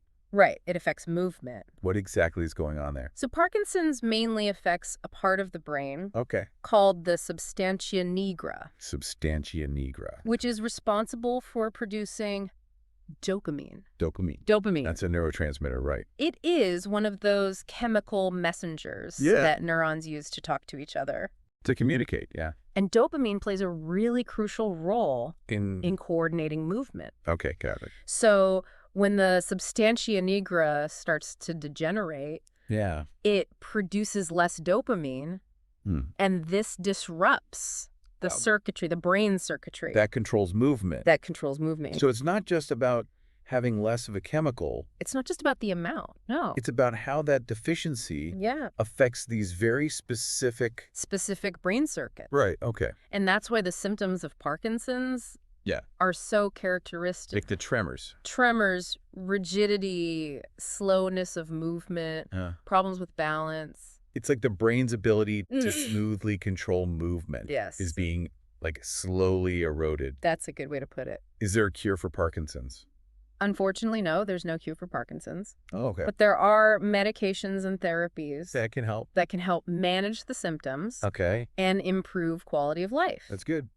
Earlier you mentioned They did. that one of the most common neurological disorders is like an electrical storm in the brain. Yeah, I remember that. That was about epilepsy. Epilepsy. Okay. Epilepsy is characterized by seizures, Right. which are basically episodes Oh, abnormal electrical activity in the brain. so it is like a sudden surge of electricity. Yeah, you could think of it that way. Disrupting the brain's normal function. Exactly. What causes those seizures? Well, the exact cause isn't always clear, Okay. but they can be triggered by a lot of different things, Like what? like head injuries, stroke, infections, Oh, wow. brain tumors, Okay. even genetic predisposition. So it could be like a combination of things. Yeah, it often is. Yeah. I imagine the effects of a seizure Yeah. depend on what part of the brain is affected. Absolutely. Seizures can manifest in so many different ways, Right. from convulsions and loss of consciousness Oh, wow. to more subtle symptoms like staring spells. Staring spells. Yeah. Or just strange sensations. So how do doctors figure out Yeah. what's going on when someone has a seizure? Well, a thorough medical history Mm-hmm. and a neurological exam are the first steps. What does a neurological exam involve? So it's basically a series of tests Okay. that assess different aspects of the nervous system, Like what? like mental status, cranial nerve function, Huh. motor skills, sensory perception, reflexes. It's like a detective piecing together clues It is. It's a lot like detective work. to figure out what's happening. Exact. And if the neurological exam like raises any red flags, Yeah. then what? Then we can order further investigation. Like what kind of investigation? Like imaging studies Yeah. or electrodiagnostic tests. What kind of information do those tests give you? So imaging studies like CT scans and MRI scans, Yeah. they give us these detailed pictures Okay. of the brain and spinal cord. Okay. So we can see things like tumors, Nah. strokes, Rubber. areas of inflammation. I think so. Electrodiagnostic tests, Yeah. They measure the electrical activity Of the nervous system. of the nervous system, yeah. So they're kind of like Like listening in. on the conversations Yeah, you could think of it that way. happening between nerves. Exactly, like eavesdropping on the nervous system. Oh, that's so cool. One common example is an electroencephalogram, Electroencephalogram. EEG, EEG, okay. which measures brainwave activity. And that can help diagnose epilepsy. It's very helpful in diagnosing epilepsy. I've heard that EEGs can detect They can. those abnormal electrical patterns Yes. that happen during seizures. Exactly. And what about Another example is an electromyogram, electromyogram? or EMG, EMG, okay. which measures the electrical activity of muscles. Okay. So this can be useful in diagnosing Wow. conditions that affect the nerves controlling muscles, Like peripheral neuropathy. like peripheral neuropathy. Yeah.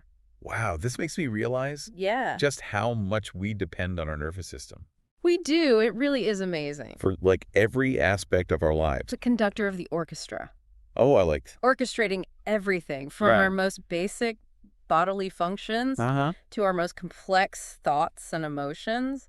Wow. And it seems like there's still so much There is. true learning. About how this incredible system works. Absolutely. Neuroscience is a rapidly evolving field.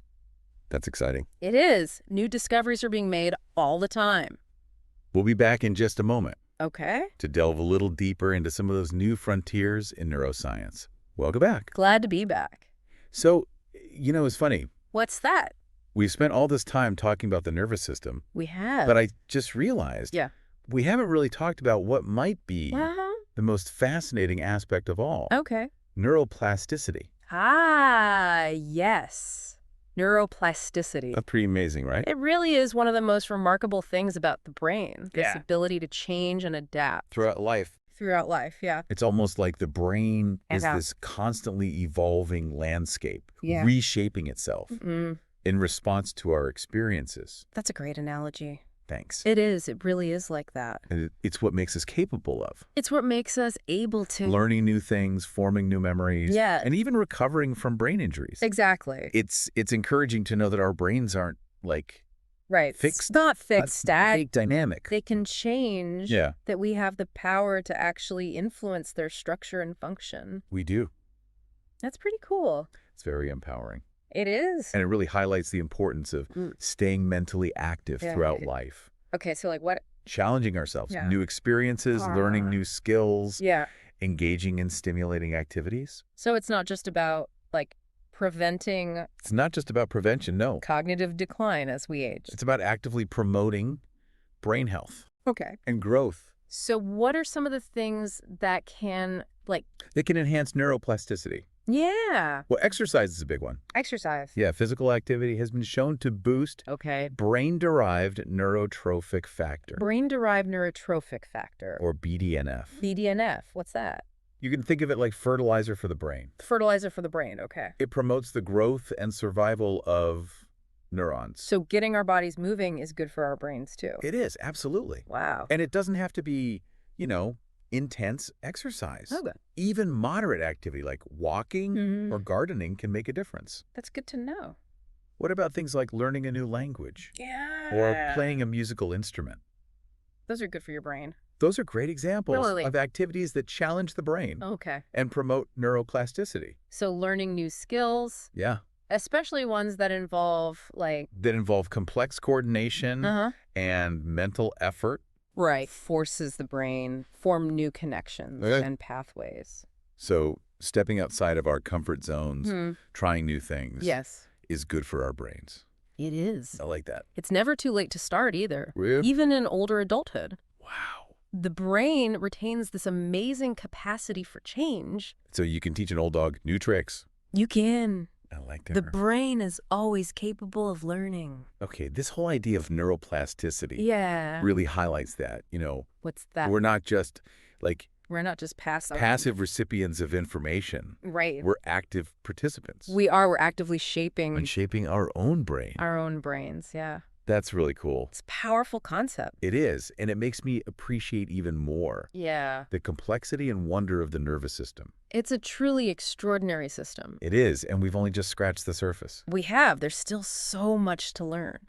I think what's most fascinating to me is how it connects us Connects us to to the world around us. Yeah. and allows us to experience life. in all its richness. Exactly. It's like the bridge It's like a bridge between our inner world And and the outer world. the conduit Yeah. through which we perceive, Mhm. interact. It makes sense of everything. Everything around us, it's pretty amazing. It is. And it's a good reminder of what? that even though we can't see it, Right. the nervous system is constantly at work, Yeah. orchestrating everything. It really is like the conductor of the orchestra. It is. It's the conductor of the symphony of our lives. To our listener, we hope you've enjoyed this deep dive Yeah. Thanks for joining us. into the fascinating world of the nervous system. It's an amazing system. It is. It's worth celebrating. Absolutely. It's worth caring for. It is. And it's a system that continues to reveal its secrets It's dead. with each new discovery. And as we continue to explore Yeah. the mysteries of the brain Yeah. and the nervous system, Who knows what amazing breakthroughs lie ahead? who knows? The future of neurology is bright, It is. full of promise. I'm excited to see what we learn. Me too. This is The Deep Dive, signing off. Ever heard that sharks can, totally regrow their teeth? Yeah, it's pretty wild. Well, get this. The human body has a ridiculous 206 bones, and guess what?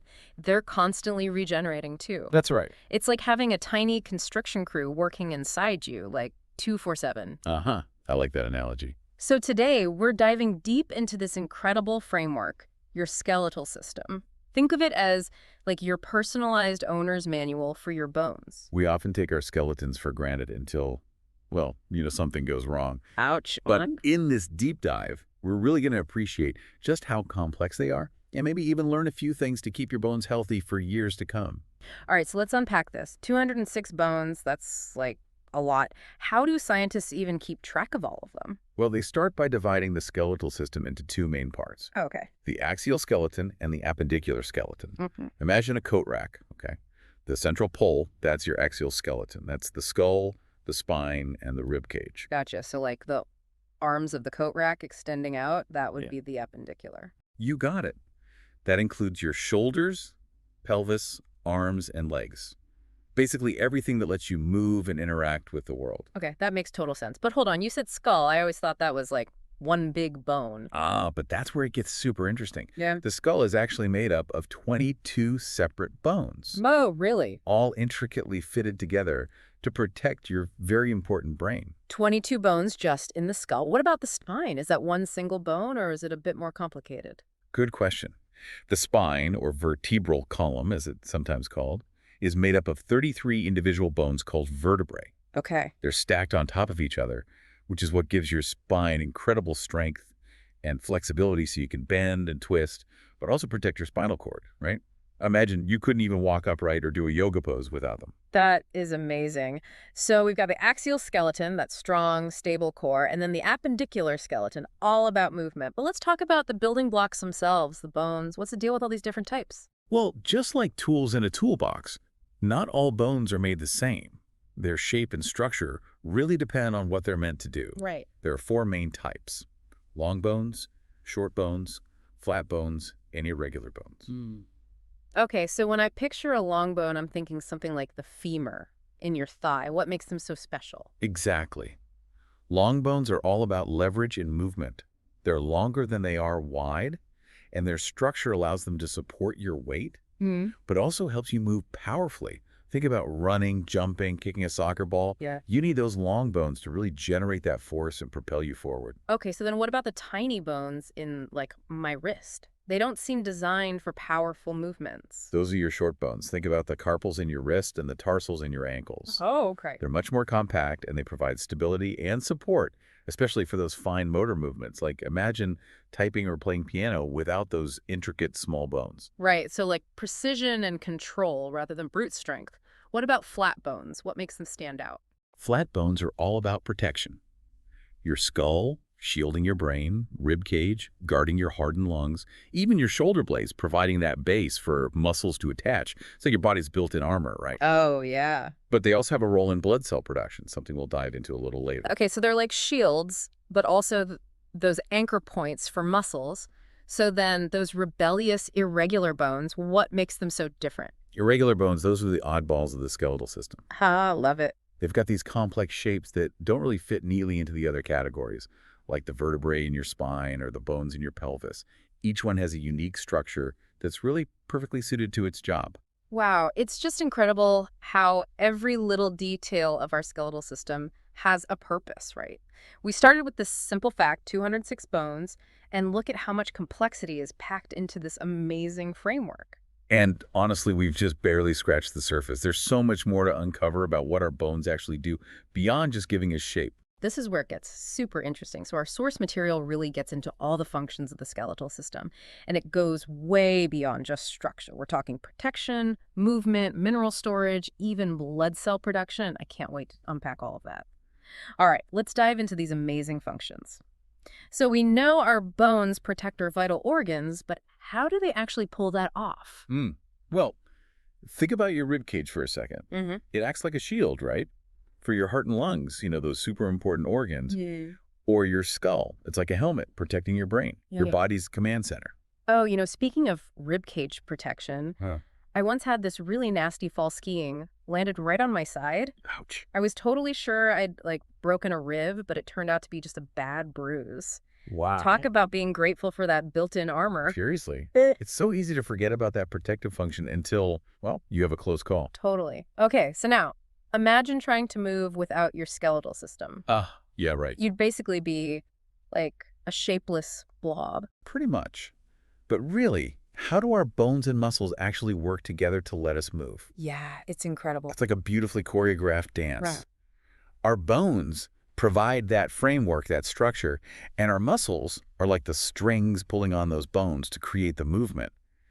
And then the joints, those are the connectors. Those are what allow for that flexibility and that range of motion. So, what would happen if we didn't have those joints? Well, just try bending your elbow or your knee right now. Without those hinge joints, you'd be stuck.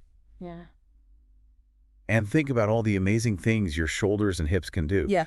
Those ball and socket joints give you that incredible freedom of movement to swing your arms, rotate your hips. I mean, everything from throwing a baseball to dancing the tango. This is blowing my mind. I'm literally wiggling my fingers and toes right now, just appreciating all that coordination happening in my body. It's like a symphony of motion. It really is.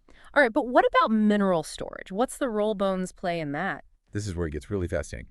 Our bones, they actually act as a reservoir for these really essential minerals, especially calcium and phosphorus. And these minerals are crucial for a whole bunch of bodily functions, from muscle contractions to nerve signaling. So our bones are like a mineral bank, keeping those vital elements safe until our body needs them. Exactly. And this is why having a balanced diet that's rich in calcium and vitamin D is so important, especially for maintaining those healthy bones. It helps keep your bone bank, well, full. Okay, and up next is blood cell production. This one blows my mind every time. Our bones are involved in actually creating our blood. It does sound incredible, but it's totally true. So inside certain bones, like your hip bones, your ribs, you have bone marrow. It's this soft, spongy tissue, and it's responsible for hematopoiesis, which is, well, a fancy word for your body's blood factory. Whoa, hold on. So break that down for me. What exactly is hematopoiesis? Okay, so think of it this way. Your bone marrow is churning out red blood cells, white blood cells, platelets. And the red blood cells, they're the ones carrying oxygen throughout your body. White blood cells, they're fighting off those infections. And the platelets, they help with clotting. Pretty important stuff. So without healthy bone marrow, we'd be in big trouble. Oh, absolutely. Yeah. Your bone marrow is essential for a healthy immune system and making sure all your organs are getting the oxygen they need to, well, function. Wow. This deep dive is already life-changing. I'm seeing my skeletal system in like a whole new light. Okay, last but not least, energy storage. How are bones involved in that? This one's a bit more subtle. So within bone marrow, you also have adipose tissue, basically fat. Okay. And that fat serves as this energy reserve that your body can tap into when needed. It's like a backup generator kicking in when you need a little extra boost. So our bones have a hidden energy stash. That's pretty cool. Yeah. But, let's be real. Sometimes things do go wrong with our skeletal system. Yeah. Talking fractures, osteoporosis, arthritis, all the not so fun stuff. All right. We got to understand these skeletal disorders, though, right? Absolutely. Knowing your enemy, as they say, it's crucial for prevention and for just maintaining good health. But instead of, getting bogged down with all the scary details of each disorder, how about we focus on the bigger picture, prevention and early detection? Yeah, I like that approach. So, what are the key things we should all be doing to protect our bones and keep them healthy? Well, we've already touched on the importance of that balanced diet, that calcium, vitamin D. They're those essential building blocks for strong bones. But it's not just about what you eat, it's how you move, too. So, exercise plays a role? Oh, big time. Weight-bearing exercises like walking, jogging, dancing, they actually put stress on your bones. Okay. And that stress is a good thing. It signals to your body to build those stronger, denser bones. It's like a workout for your skeletal system. Wait, so stress can be good for your bones? In this case, yes. That stress helps them stay strong and resilient. And it's not just about preventing osteoporosis, regular exercise. It also helps improve your balance and coordination, which, well, that can help you reduce your risk of falls and fractures as you get older. Okay, so let's say you're already a calcium and vitamin D superstar. You're exercising. What else can you do to protect your skeletal health? This one might sound really simple, but being mindful of your posture and your body mechanics is huge. Lifting heavy objects correctly, using proper form when you're exercising, even just paying attention to how you sit and stand can make a world of difference in preventing strain and injury. Yeah, that's such a good point. We just go about our day and we don't even think about how our movements are impacting our skeletal health.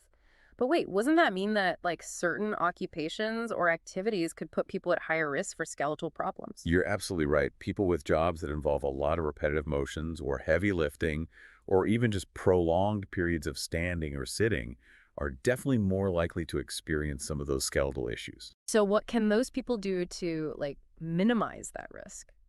Well, taking frequent breaks to stretch and move around is key. And using ergonomic equipment, maintaining good posture Right. can really make a difference too. Right. And of course, listening to your body. Yeah. If you're experiencing any persistent pain or discomfort, don't ignore it. Go see a doctor. Yeah, it seems like awareness is key. Paying attention to our bodies, understanding how like our lifestyle choices are impacting our skeletal health, and then knowing when to see a professional. Exactly. And remember, it's never too early or too late to start really taking care of your skeletal system. I love that. It's a reminder that we really do have the power to protect and nourish our skeletal system throughout our entire lives. Like so many skeletal issues can be prevented or managed if you catch them early. So that means paying attention to your body and knowing the warning signs. Exactly. And those 206 bones, they're more than just a framework, right? They're this living, dynamic system, and it plays this vital role in your overall health and well-being. Okay, so speaking of those warning signs, are there any like red flags that people should be aware of? What should we be looking out for in our day-to-day lives? That is a fantastic question and a really important one for our listeners to think about.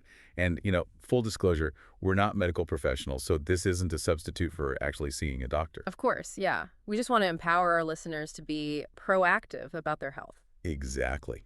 So a few things to be mindful of. Any persistent or unexplained bone pain, especially if it's worse at night or when you're moving around, don't just brush it off as, getting older. That's a really good reminder. We just dismiss those aches and pains as part of aging, but sometimes they are trying to tell us something. So what else should we be on the lookout for? Well, swelling, redness, warmth around a joint, that could be signs of inflammation or infection. Better to get it checked out sooner rather than later. Okay, so those are two. What's the third red flag? Changes in your posture or alignment, especially in your spine. If you're noticing a curve or a hunch that wasn't there before, or you're having back pain, stiffness, it's worth getting checked out by a professional. Great advice. It's a reminder to really pay attention to our bodies and not just ignore those little signs that something might be off. Okay, now I got to ask, are there any myths or misconceptions about the skeletal system that you just want to debunk? Oh, where do we even begin? The skeletal system seems to have so many myths and folklore surrounding it. Like a lot of people think that cracking your knuckles gives you arthritis. Oh, I've heard that one. Is it true? Not at all. That cracking sound, it's actually caused by gas bubbles forming in the synovial fluid. That's the fluid that lubricates your joints. And while, yeah, it might annoy the people around you, cracking your knuckles doesn't cause arthritis. Phew, that's a relief. I've been cracking my knuckles for years. What other myths have you come across? Another big one is that we stop growing taller after puberty. But our bones are fully developed by then, right? You would think so, but while most bone growth does happen during childhood and adolescence, our skeletal system, it actually keeps subtly remodeling itself throughout adulthood. So we might not be adding inches to our height, but our bones are still undergoing change. Wow, this deep dive has like shattered so many of my assumptions about the skeletal system. Yeah. It's way more dynamic and complex than I ever realized. Okay, so I have one final question for you. Given everything we've learned, what's the most important takeaway for our listeners? What do you want them to remember long after this, episode's over? That's a great question. If I had to boil it down to one key message, it would be this. Your skeletal system, it's remarkable. It's resilient, but it's not invincible. It needs care. It needs attention, just like any other part of your body. I love that. It's like a call to action, a reminder that we really have the power to protect and nourish our skeletal system our entire lives. Exactly. And that power, it really lies in making those informed choices about our diet, about exercise, about our overall lifestyle. By understanding how our skeletal system works, we can make choices that support its health and function, and that allows us to, move freely, stay strong, and really just live our lives to the fullest. We're back for the final part of our skeletal deep dive. It's been quite a journey, right? It really has. From that surprisingly high number of bones, 206. To all the amazing things they do for us. It's incredible. But before we wrap up, I want to revisit one of the key functions we talked about earlier, movement. Okay. It's something we totally take for granted, but without our skeletal system, we'd be like stuck. Yeah, we would. Movement is really at the heart of what makes our skeletal system so remarkable. It's true. The ability to, move freely and interact with the world around us, it's pretty fundamental to the human experience. Absolutely. From the tiniest gestures to like the most athletic feats. Our skeletal system is the foundation for all of it. But I'm curious, how does this intricate dance between bones, muscles, and joints actually work? What's the secret behind our incredible range of motion? Well, it all comes down to the remarkable design of our joints. Think of them as the hinges, the swivels, the ball and sockets that connect our bones and allow them to move in this coordinated way. Okay, I like that. That's a helpful analogy. But I'm realizing there are so many different types of joints in our body. How do they actually differ in terms of their structure and function? Let's start with a simple example. Hinge joints. Yeah, okay. Pretty self-explanatory, right? They work just like a door hinge. Yeah. They allow movement in one direction. Okay. Think about your elbow or your knee. You can bend and straighten them, but you can't rotate them in a circle. Got it. So hinge joints are all about stability and controlled movement. Exactly. They're essential for things like walking, running, lifting, where, you need that precision and control. Now, let's contrast that with ball and socket joints. Okay. They offer a much wider range of motion, Okay. so movement in multiple directions. Okay, give me an example. I'm trying to picture this in my head. Sure. Your shoulder. Yeah. Your hip joints, those are perfect examples of ball and socket joints. The rounded head of one bone, it fits into a cup-like socket of another bone, which, that's what allows for that incredible range of motion. Okay, so ball and socket joints are what let us swing our arms, rotate our hips, do all sorts of things like throw a ball or dance. Exactly. It's all about flexibility in that range of motion. And then we've got gliding joints, which are kind of like tiny gears. They allow bones to just slide over each other. Oh, okay. Where do we find those gliding joints? Think about the small bones in your wrist Oh. or your ankle. Oh, okay. They allow those smooth, controlled movements, important for, writing, typing, playing an instrument. And of course, we can't forget about pivot joints, like the one that lets you turn your head from side to side. It's incredible to think about all these different types of joints all working together. Our skeletal system really is like a finely tuned machine, orchestrating every movement without us even having to think about it. It really is. And to think all this intricate movement is made possible by this framework of 206 bones that we've been talking about. I know, it's incredible. This deep dive has definitely given me a whole new appreciation for my skeletal system. So as we wrap up, what are some final words of wisdom you want to share with our listeners about protecting and preserving these amazing skeletal systems of ours? I think I'd emphasize that, caring for your skeletal system, it's a journey, right? It's not a destination. It's about those daily choices you make that really support bone health. Yeah. Nourishing your bones with, balanced diet, calcium, vitamin D, engaging in those regular weight-bearing exercises, being mindful of your posture, how you move your body. I love that. It's a great reminder that even small changes can make a big difference when it comes to your skeletal health. Absolutely. And remember, listen to your body. Don't ignore those aches and pains. And if something feels off, don't hesitate to see a doctor. This has been such an amazing, like, eye-opening exploration of the skeletal system, and I really hope our listeners have come away with, like, a sense of wonder and, a renewed commitment to taking care of their incredible bones. I totally agree. It's been a fascinating journey. To all our listeners, thank you so much for joining us on this skeletal adventure. We hope you learned something new, feel empowered to really take charge of your bone health. Until next time, keep exploring, keep learning, and keep moving. Okay, let's dive in. I mean, we all know we have a urinary system, right? It's not exactly something we usually talk about. Right. But you've sent me some material on this topic, and I have a feeling we're going to uncover some pretty fascinating stuff. Oh, absolutely. You'll be surprised at just how much is going on behind the scenes. It's way more than just waste removal. So it's not just about going to the bathroom. Definitely not. Okay, now I'm intrigued. The urinary system is crucial for maintaining all these intricate balances within our bodies. Like a symphony, really. A symphony. Yeah, a symphony. Wow, okay. I'm listening. It's pretty incredible. So let's start with the kidneys. The stars of the show. Yeah, the stars of the show. I know they filter blood, Right. but what exactly makes them so special? Well, think about this. They filter all the blood in your body. All of it. All of it. And they do it multiple times a day. That's a lot of blood. It's a pretty amazing feat. Yeah. It's like having this tiny, incredibly efficient filtration system constantly working to keep your blood clean. Okay, that's impressive, but how do they actually do that? Are they like little sieves? It's a bit more complex than just straining everything out. Inside each kidney are millions of these tiny filters.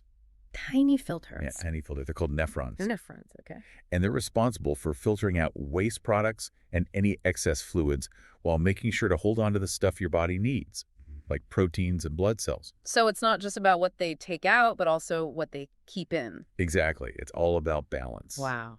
And here's another interesting fact.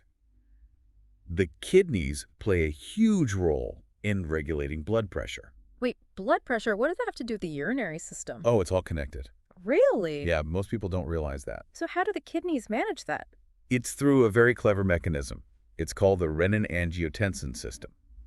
Essentially, when blood pressure drops, the kidneys release this enzyme, What's it called? renin, Renin, okay. and that triggers a whole chain reaction, Oh, wow. Which ultimately leads to the constriction of blood vessels, which then, you guessed it, raises blood pressure back up to normal. So the kidneys are like little blood pressure command centers. Precisely. I had no idea. Yeah, pretty amazing, huh?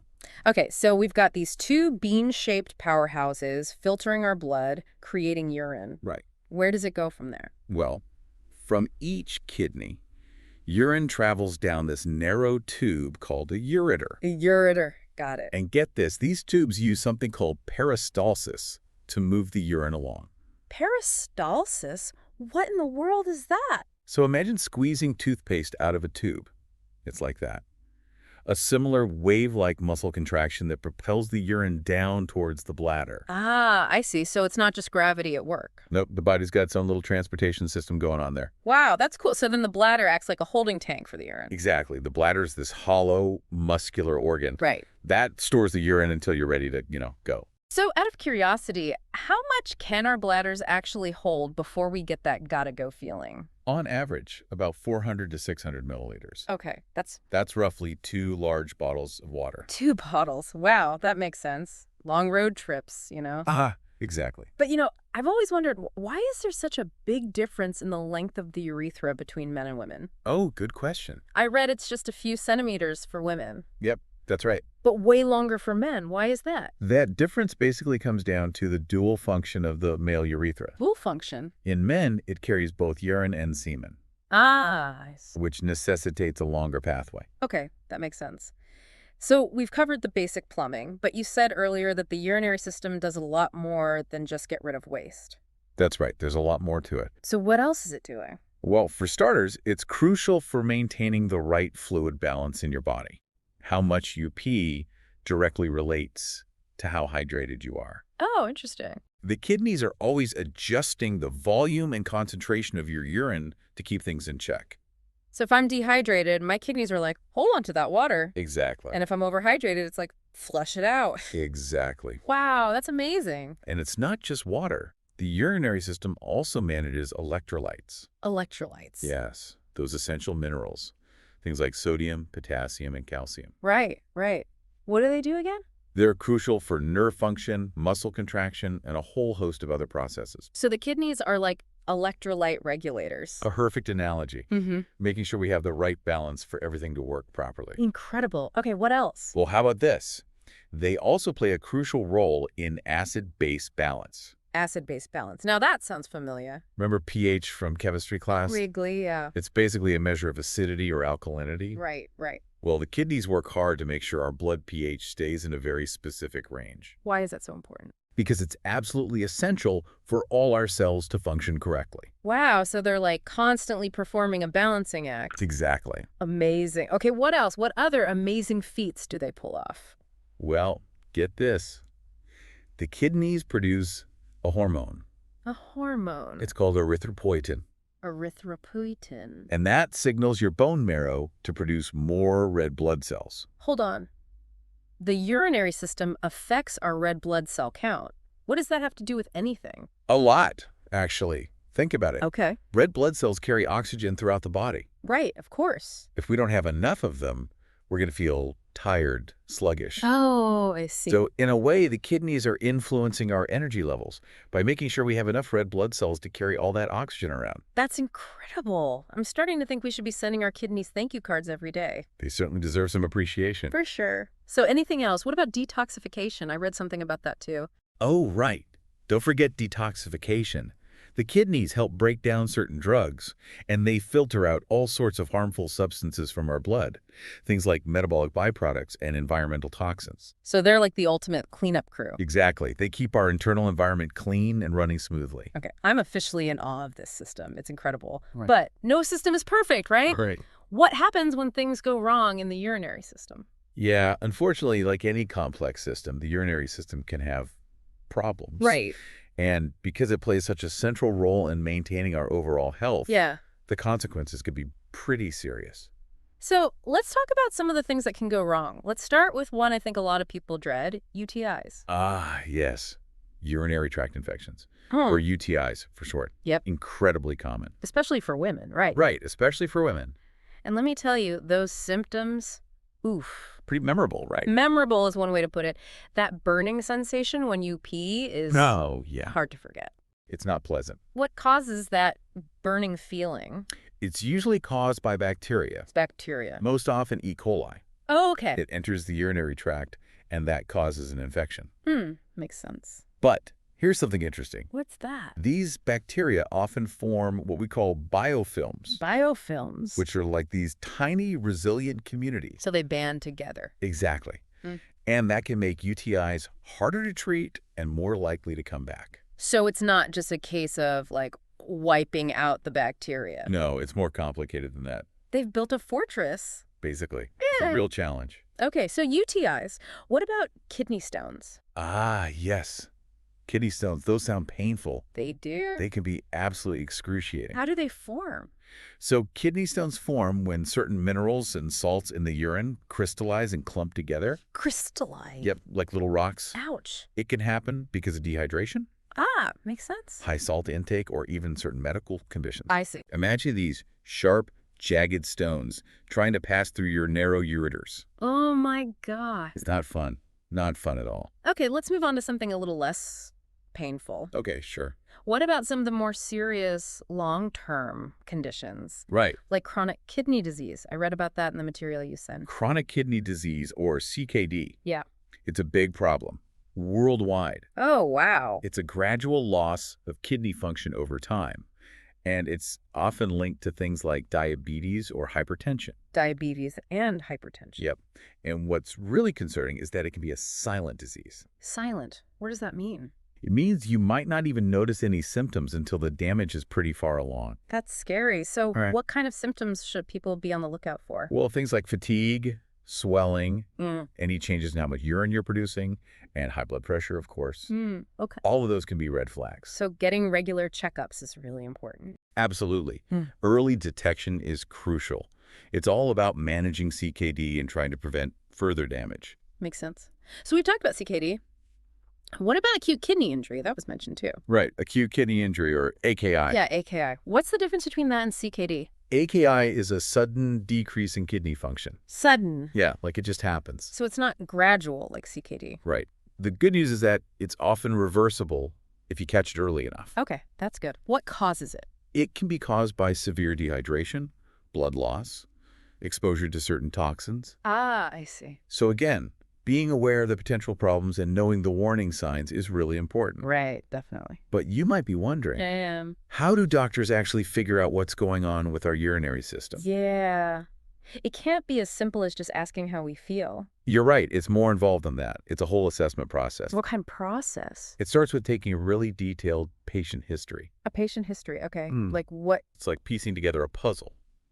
The patient needs to be really open and honest with their doctor about any symptoms, their medical history, any medications they're taking, lifestyle habits, anything that could be relevant. So even small details could be important. Absolutely. Even something as simple as a change in, say, how often you're going to the bathroom Right. or the color of your urine Okay. could be really significant. Interesting. So once the doctor has gathered all that information, they'll usually move on to a physical exam. A physical exam. Okay. So what are they looking for during that? Do they actually examine the kidneys? Well, they can't see the kidneys directly, Oh, right. but they can get a lot of information just through observation and palpation, Palpation meaning. touching. They'll be feeling for things. Oh, okay. They'll check for any visible signs. Things like swelling, Swelling where? especially in the legs or ankles. That can sometimes indicate fluid retention. Interesting. They'll also assess for any tenderness or unusual masses in the abdomen. So they're kind of getting a sense of how the body's presenting overall, not just focusing on one specific area. Exactly. And they'll use percussion, which is basically What's that? gently tapping What's that? on the back where the kidneys are located. Ah, okay. It can help detect any tenderness or pain in that area. So it's like they're using a combination of observation, touch, and even sound to gather information. Yeah, very much like detective work. And then there's one of the most valuable tools in assessing urinary health, Yeah, that's that. the urinalysis. The infamous cup of pee. Aha, exactly. I've definitely had that test done before, but I've never really understood what it actually tells the doctor. Well, think of it as a window into your body's chemistry. Okay. By analyzing the physical, chemical, and microscopic properties of your urine, doctors can glean a ton of information. Like what? Oh, so many things. For example, the presence of blood in the urine. Blood. Yep, blood. That doesn't sound good. It could be an infection, kidney stones, or even something more serious. Oh, wow. They can also detect signs of diabetes or other metabolic disorders Wow. just from looking at your pee. So it's much more than just checking for a UTI. It really is a remarkably versatile tool. And depending on what they find during that initial assessment, they might recommend doing some imaging studies. Like what? X-rays? Sometimes. Right. But more often, they'll order ultrasounds or CT scans Okay. to get a more detailed view of the kidneys, the ureters, and the bladder. So they can actually see what's happening inside, not just make inferences from the outside. That's right. And finally, blood tests. Yes, blood tests can provide a lot of crucial information about kidney function. What are they looking for in those tests? A few things, Yeah. mainly, they look at something called serum creatinine Serum creatinine. and blood urea nitrogen, Bed. or BUN for short. BUN. Okay. What are those? Those are waste products that the kidneys are supposed to filter out of the blood. So if they're high? It suggests that the kidneys aren't working as efficiently as they should be. I see. So they're like a red flag. Exactly. And they'll also check your electrolyte levels, Mm. just to make sure everything is within a normal range. It's amazing how interconnected everything is. The blood, the urine. Yeah. It's all part of this intricate system. It truly is. And of course, throughout this whole process, documentation is really important. Documentation meaning. Keeping good records. Ah, okay. It's essential. It helps the doctors track changes over time, make the right diagnoses, and develop the most effective treatment plan. I have to admit, I'm feeling a newfound respect for my urinary system after learning all this. It's clearly a lot more complex and essential than I ever realized. It really is. It's a system that deserves a lot more appreciation than it usually gets. Well said. So, to recap, Right. we've learned that the urinary system is involved in way more than just waste removal. It's true. It's a master regulator Ah, responsible for fluid balance, electrolyte balance, acid-base balance, red blood cell production, and even detoxification. that's right. It's pretty impressive. It's incredible. It is. And like we've been discussing, when something goes wrong with this complex system, Right. it can really affect our overall health. Absolutely. Yeah. It highlights how important it is to pay attention to our bodies and seek medical attention if we notice any changes in our urination habits. Like what kind of changes? Any changes, whether it's how often you go, the color, the smell, pain, anything out of the ordinary. It's like our bodies are talking to us. They are. They're sending signals. And we need to listen. Exactly. Yeah. Ignoring those signs can lead to bigger problems down the road. So speaking of signs, Right. what's the best way to stay ahead of potential issues? Well, prevention is key, like always. Of course. What can we do? Staying hydrated, maintaining a healthy weight, managing chronic conditions like diabetes and hypertension, all of that can really help protect your urinary health. So making healthy lifestyle choices can make a big difference. A huge difference. And of course, regular checkups with your doctor are essential. To catch any problems early on. Exactly. When they're most treatable. Okay, that makes sense. Wow, this has been incredibly insightful. It has been. I feel like I'm going to be way more in tune with my body's signals now. That's fantastic to hear. Yeah. Knowledge is power, you know. The more we understand about how our bodies work, the better decisions we can make. Couldn't agree more. Before we wrap up, Yeah. do you have any last thoughts you'd like to share? Well, it's easy to get overwhelmed by all the things that can go wrong with our bodies, right? Right. But I think the key is to remember that knowledge is empowering. Okay, yeah. The more we understand about our bodies, the better equipped we are to make healthy choices, to advocate for ourselves, and to just take care of ourselves. I love that perspective. It's not about being afraid. Exactly. It's about being informed. Exactly. It's about being proactive. Yeah. And never underestimate the power of the simple things, like staying hydrated, Right. eating a balanced diet, Yes. managing stress. All the basics. They really do make a difference, not just for your urinary health, but for your overall well-being. Well said. I think this deep dive has really given our listener a whole new appreciation for this often overlooked system. I hope so. Before we sign off, is there anything else you think they should keep in mind? Yeah, just one last thought. Okay. Don't be afraid to ask questions. Don't be afraid. If you're experiencing any unusual symptoms or you're concerned about your urinary health, just talk to your doctor. It seems so simple. It is, but it's so important. Early detection is key. Early detection and treatment are key to preventing bigger problems down the line. That's excellent advice. Well, this has been such a fascinating exploration. It has. I think we've all learned a lot today. Me too. It's always a pleasure to talk about these things and hopefully inspire others to, take an interest in their own health. Absolutely. And to our listener, Yeah? thanks for joining us on this deep dive into the amazing world of the urinary system. We hope you learned something new today. I hope so. And maybe even gained a new appreciation for the incredible work your kidneys, your bladder, and all those other parts of the system do. It really is an amazing system. It is. Right. Remember, knowledge is power. So stay curious, keep learning, and take care of yourselves. Great advice. Yeah. It really is. It helps doctors track those changes, make sure they get the diagnosis right, and figure out the best way to treat you. Makes sense.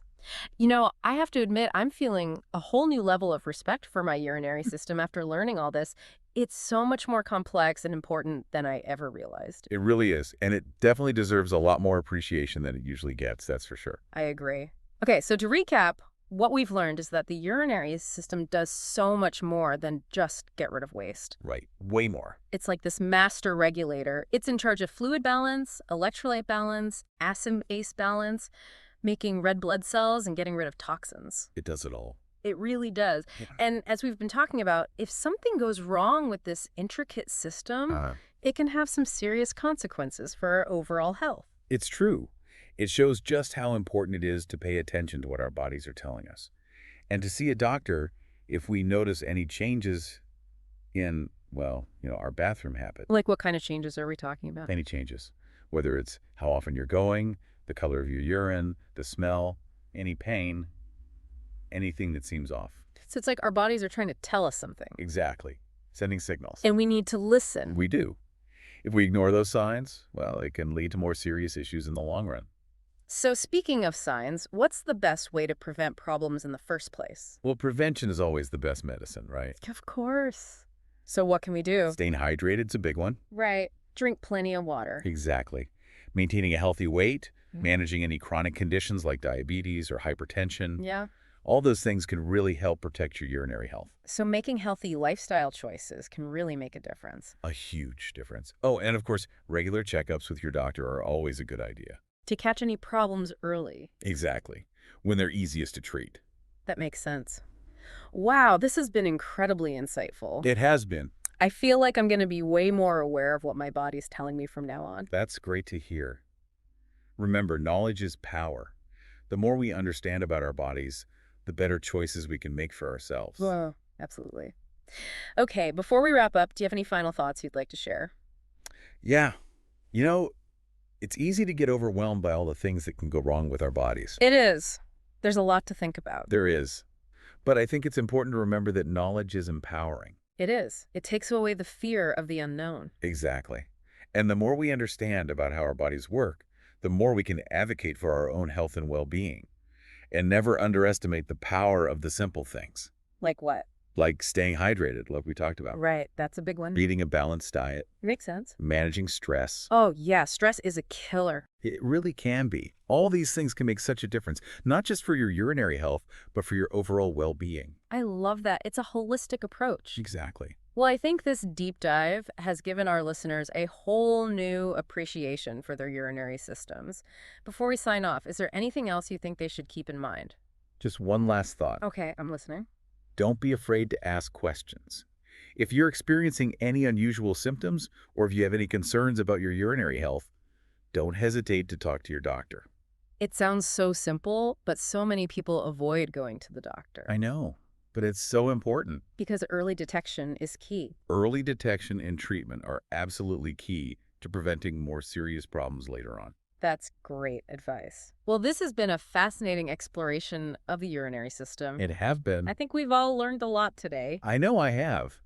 It's always a pleasure to talk about these things and hopefully inspire others to take an interest in their own health. Absolutely. And to our listeners, thank you for joining us on this deep dive into the amazing world of the urinary system. We hope you learned something new today. You too? And maybe even gained a new appreciation for all the incredible work your kidneys, your bladder, and all the other parts of this system do every single day. It's amazing, isn't it? It really is. Remember, knowledge is power. So stay curious, keep learning, and take care of yourselves. Great advice. It really makes you think, doesn't it? It does. We just go about our day and we don't even realize all the amazing things our bodies are doing behind the scenes. It's true. We take it all for granted. Until, of course, something goes wrong. Exactly. This deep dive has definitely been a wake-up call for me. I'm going to be paying a lot more attention to my urinary health from now on. That's great to hear. It's all about awareness, isn't it? It is. Well, I think we've covered just about everything on this topic. Is there anything else you want to add before we wrap up? Any final words of wisdom for our listener?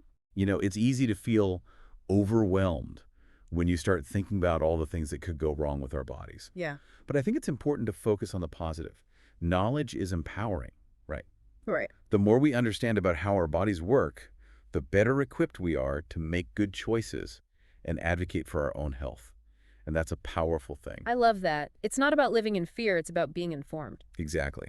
And never underestimate the power of the simple things.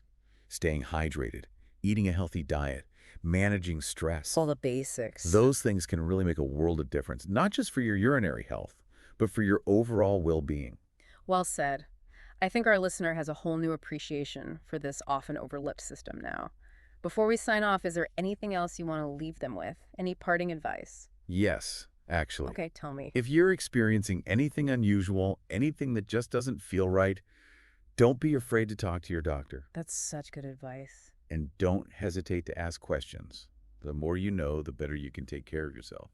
Couldn't agree more. Well, thank you so much for sharing your expertise with us today. It's been a fascinating deep dive into the world of the urinary system. The pleasure was all mine. And to our listener, thanks for joining us on this journey. We hope you learned something new and maybe even gained a new appreciation for all the hard work your kidneys, bladder, and all the other parts of this incredible system do every day.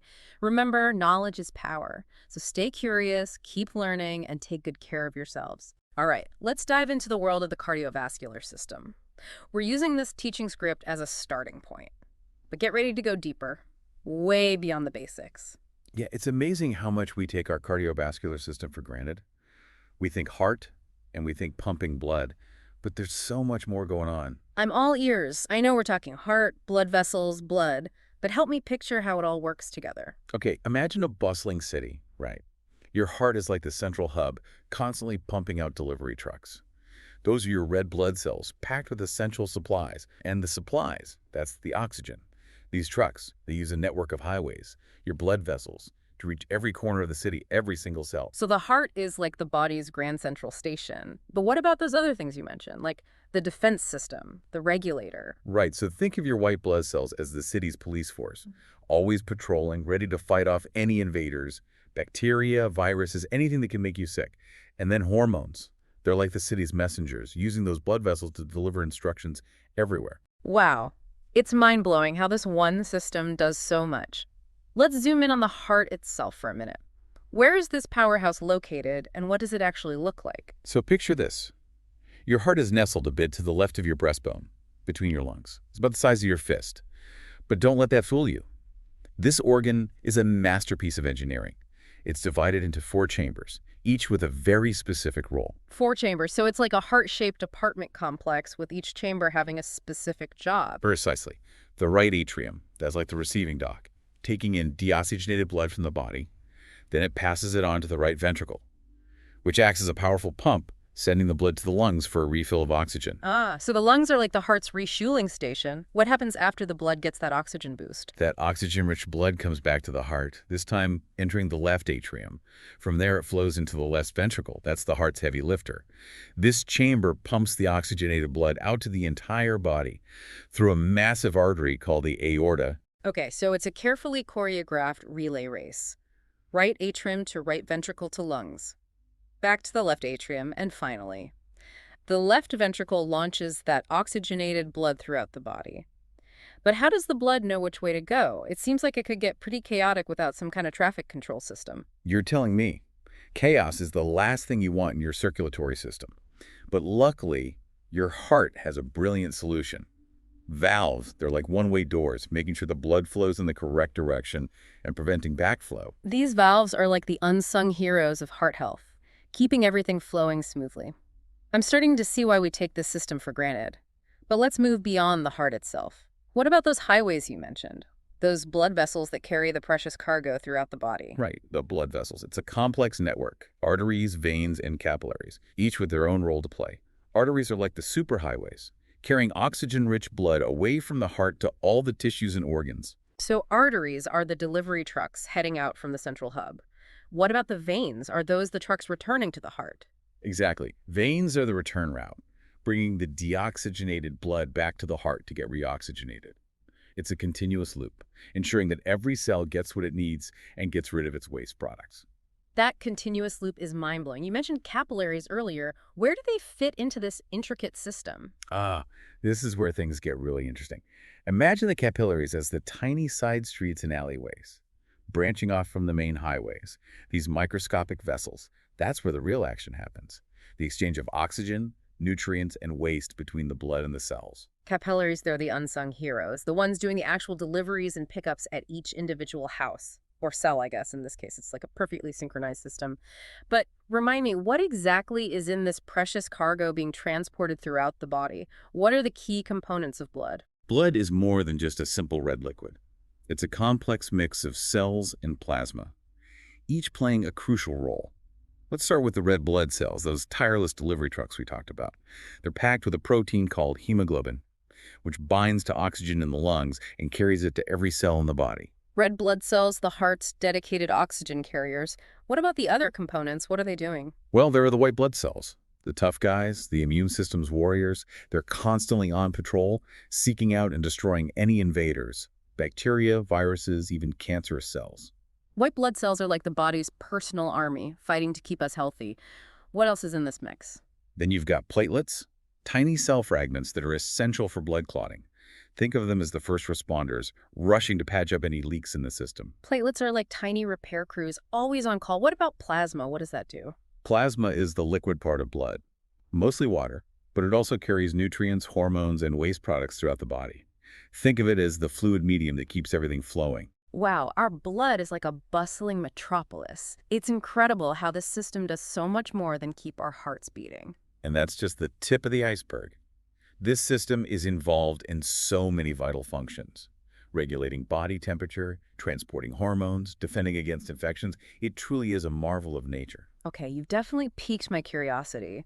I'm ready to dive deeper into these functions and explore all the superpowers of our cardiovascular system, but I have a feeling that's a story for part 2 of our deep dive. You're absolutely right. Diving into those superpowers will take us even deeper.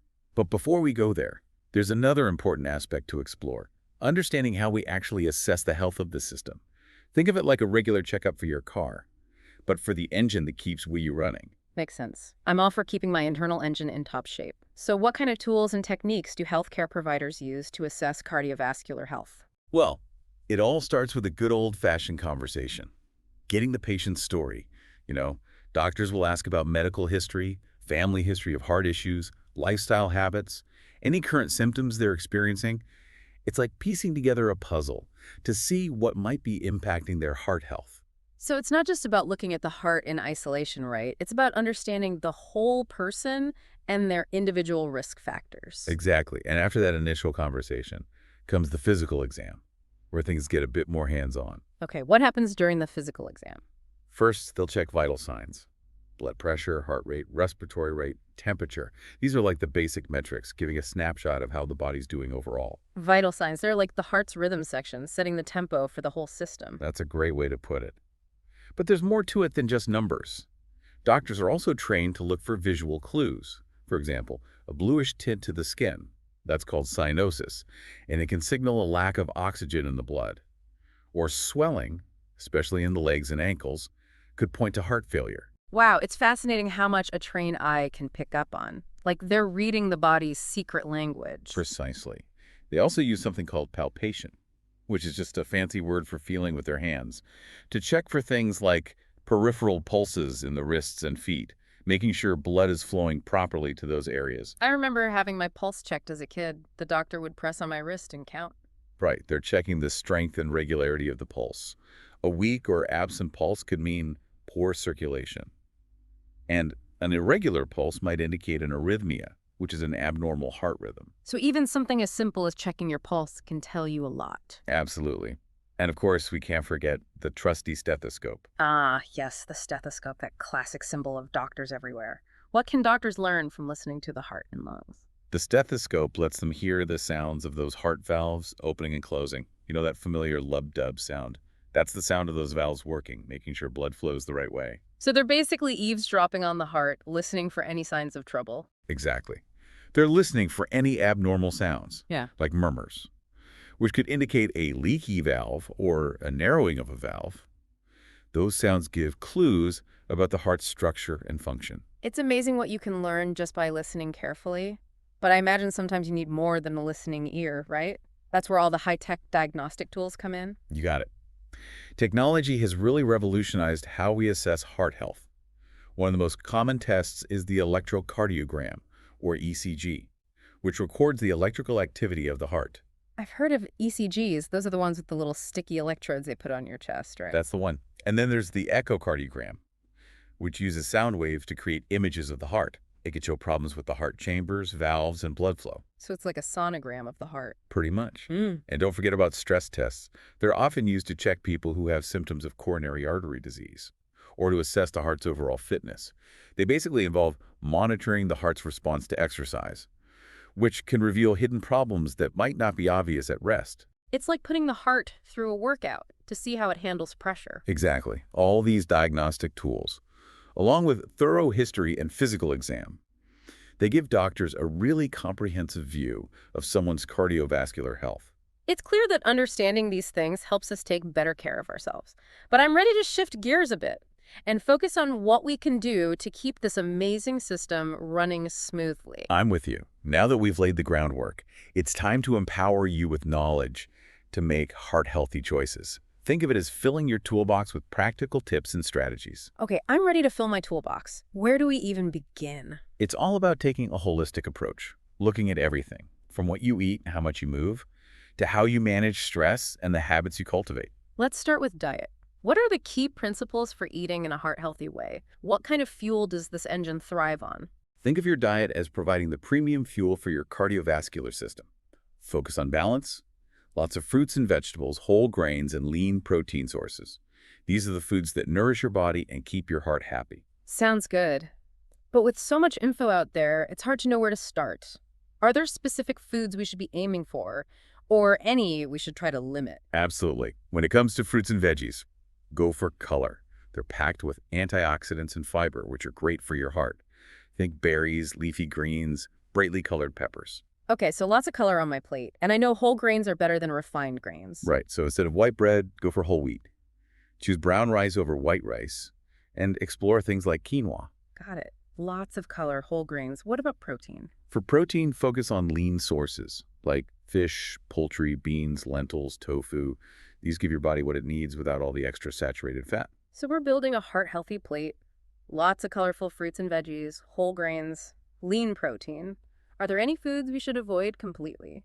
You don't have to eliminate entire food groups, but it's smart to limit foods high in saturated and trans fats. Those are often found in processed foods, fried foods, baked goods, like cookies, pastries, anything deep fried. Okay, so watch out for those sneaky fats. And keep an eye on your sodium intake too. Too much salt can lead to high blood pressure, which puts extra strain on your heart. So read those labels carefully, but foods is just one piece of the puzzle, right? What about exercise? How does that benefit the cardiovascular system? Exercise is like magic for your heart. It strengthens the heart muscle, so your heart can pump blood more efficiently with each beat. Think of it like this. A well-exercised heart can pump the same amount of blood, but with fewer beats per minute, like a finely tuned athlete. So exercise can actually change the structure of the heart. Amazing. What kind of exercise is best? Aim for at least 150 minutes of moderate intensity aerobic activity each week, or 75 minutes of vigorous intensity. And don't forget strength training. It's important for all your muscle groups, including your heart. Those guidelines seem pretty doable. Can you give me some examples of moderate versus vigorous activity? Sure. For moderate intensity, think brisk walking, swimming, cycling, dancing. If you want something more vigorous, try running, jogging, hiking, or high-intensity interval training. Got it. Find what you love and get moving. But it's not all about physical exertion, is it? What about stress management? How does stress affect the heart? Chronic stress is a sneaky threat. When you're stressed, your body releases hormones like adrenaline and cortisol, which can raise your heart rate and blood pressure. Over time, that can damage your blood vessels and increase your risk of heart disease. So stress is like a constant attack on our hearts, even if we don't realize it. It can be. That's why finding healthy ways to cope with stress is so important. What are some good stress management techniques? Exercise is a great one. It releases endorphins, which have mood-boosting effects. Yeah. Yoga, meditation, deep breathing, spending time in nature, and doing hobbies you enjoy can also help. It's all about finding what works for you. We can't talk about heart health without talking about smoking. How does smoking damage the cardiovascular system? Smoking is one of the worst things you can do for your heart. Nicotine raises your blood pressure and heart rate. Carbon monoxide reduces your blood's ability to carry oxygen. And smoking damages the lining of your blood vessels, making them more prone to plaque buildup. Wow, it's like a triple threat. It is. Quitting smoking, no matter how long you've smoked, is one of the best things you can do for your heart. It's never too late to quit. What about sleep? How does that tie into heart health? Sleep is crucial. When you sleep, your body repairs and rejuvenates itself. Getting enough sleep helps regulate blood pressure, reduce stress, and gives your heart a much-needed break. It's like a nightly spa treatment for the heart. It's amazing how such simple things can make a big difference. You said it. Well, I think we've covered a lot of ground today, from the anatomy of the heart to its incredible functions, and the things that can put it at risk. We've learned a lot. Most importantly, we've learned that we have the power to take care of our hearts. And make choices that reduce our risk of cardiovascular disease. Exactly. By adopting these healthy habits, we're not just protecting our hearts, we're investing in our overall health and well-being. And that's a great note to end on. Thanks for joining us for this deep dive into the cardiovascular system. We hope you learned something new and feel inspired to make heart-healthy choices a part of your life. Until next time, stay curious and keep learning. All right, ready to explore something pretty fundamental? Always. What you got? Well, how about the human reproductive system? The source of life itself. Literally. Yeah, exactly. But I have to admit, reading through all this material, Yeah. it's way more fascinating than I expected. Right. It's like this whole hidden world. Totally. So in this deep dive, we're going to break it all down. The anatomy, the functions, even some of the things that can go wrong. Because let's face it, it's not all sunshine and roses down there. No, definitely not. But knowledge is power, as they say. 100%. The more we understand, the better we can take care of ourselves. Couldn't agree more. So where do we even start with something this complex? The anatomy is always a good foundation, right? Makes sense to me. So let's take a tour. What are the key landmarks in the female reproductive system? Ooh, good question. Got to start with the ovaries. Tiny but mighty. They're pretty small, aren't they? Yep, like almond-sized, but they're the egg factories. And hormone powerhouses, too. Estrogen, progesterone, all that good stuff. Wow, so they're not just about making babies. Yep, those hormones are doing so much more. Bone health, mood swings, the whole shebang. Speaking of the whole shebang, what about the fallopian tubes? Ah, the crucial connection. They're like the highway between the ovaries and the uterus. So if an egg gets released... Zoom. Down the fallopian tube it goes, hoping to bump into a sperm along the way. And if those tubes are blocked, that can cause problems. Big time. One of the major reasons for infertility. Makes you realize how delicate the whole process is. It really is. But let's say fertilization does happen. Where do we go next? The uterus, right? You got it. Home sweet home for a developing embryo. I always imagined it as like a hollow space, but I read it's actually got layers. 3 of them. The endometrium, that's the inner lining. Super important. What does it do? It's like prepping for a party every month. Thickens up.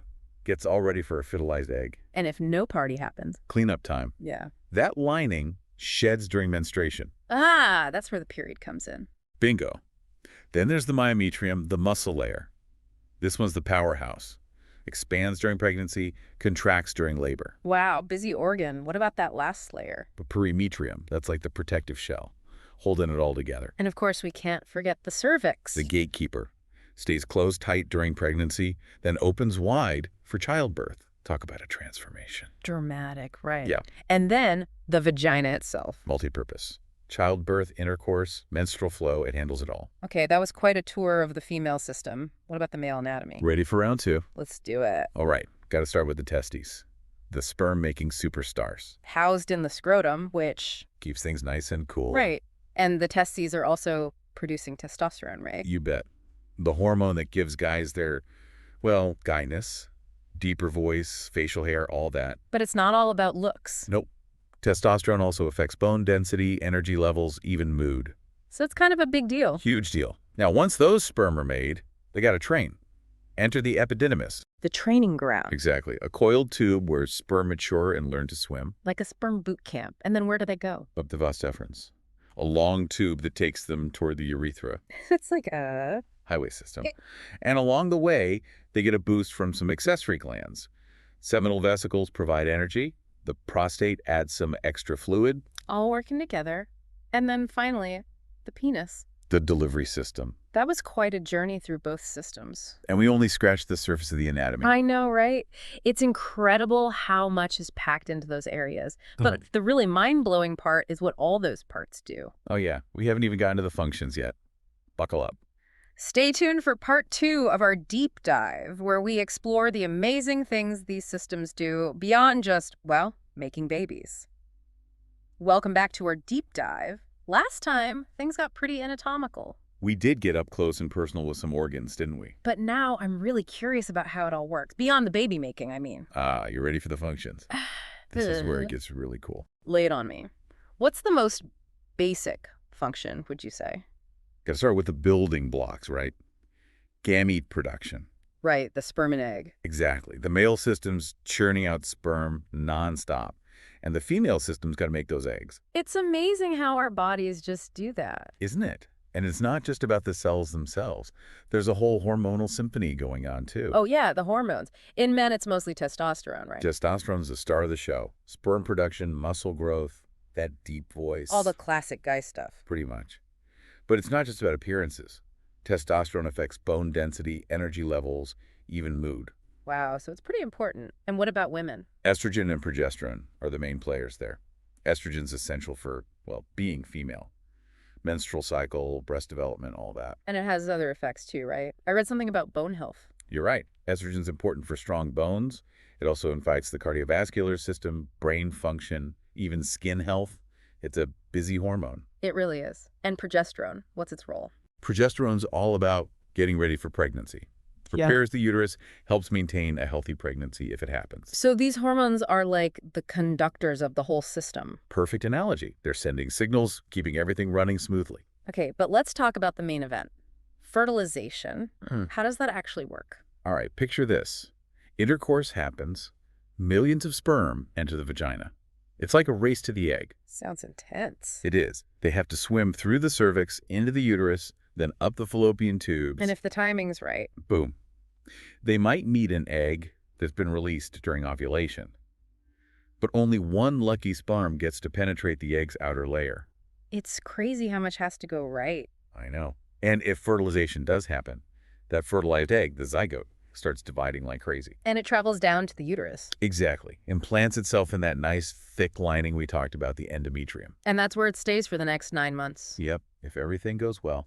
That lining provides all the nourishment the developing embryo needs. So what happens if fertilization doesn't happen? All that prepping for nothing. Not exactly. That's where the menstrual cycle comes in. It's like a monthly reset button. Oh yeah, periods. So break it down for me. What actually happens? Okay, so if no egg gets fertilized, hormone levels drop. That triggers the shedding of the uterine lining. Hence the bleeding. Yep, that's menstruation. But while that's happening, the ovaries are already starting to prep for the next cycle.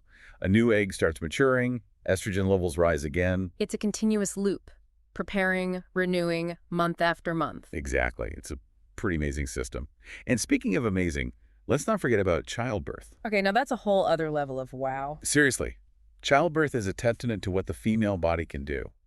It's all about hormonal changes, powerful contractions, and a cervix that knows how to make an exit. And it doesn't just happen overnight, right? There's a whole process leading up to it. Definitely. The baby's growing inside the uterus, getting ready.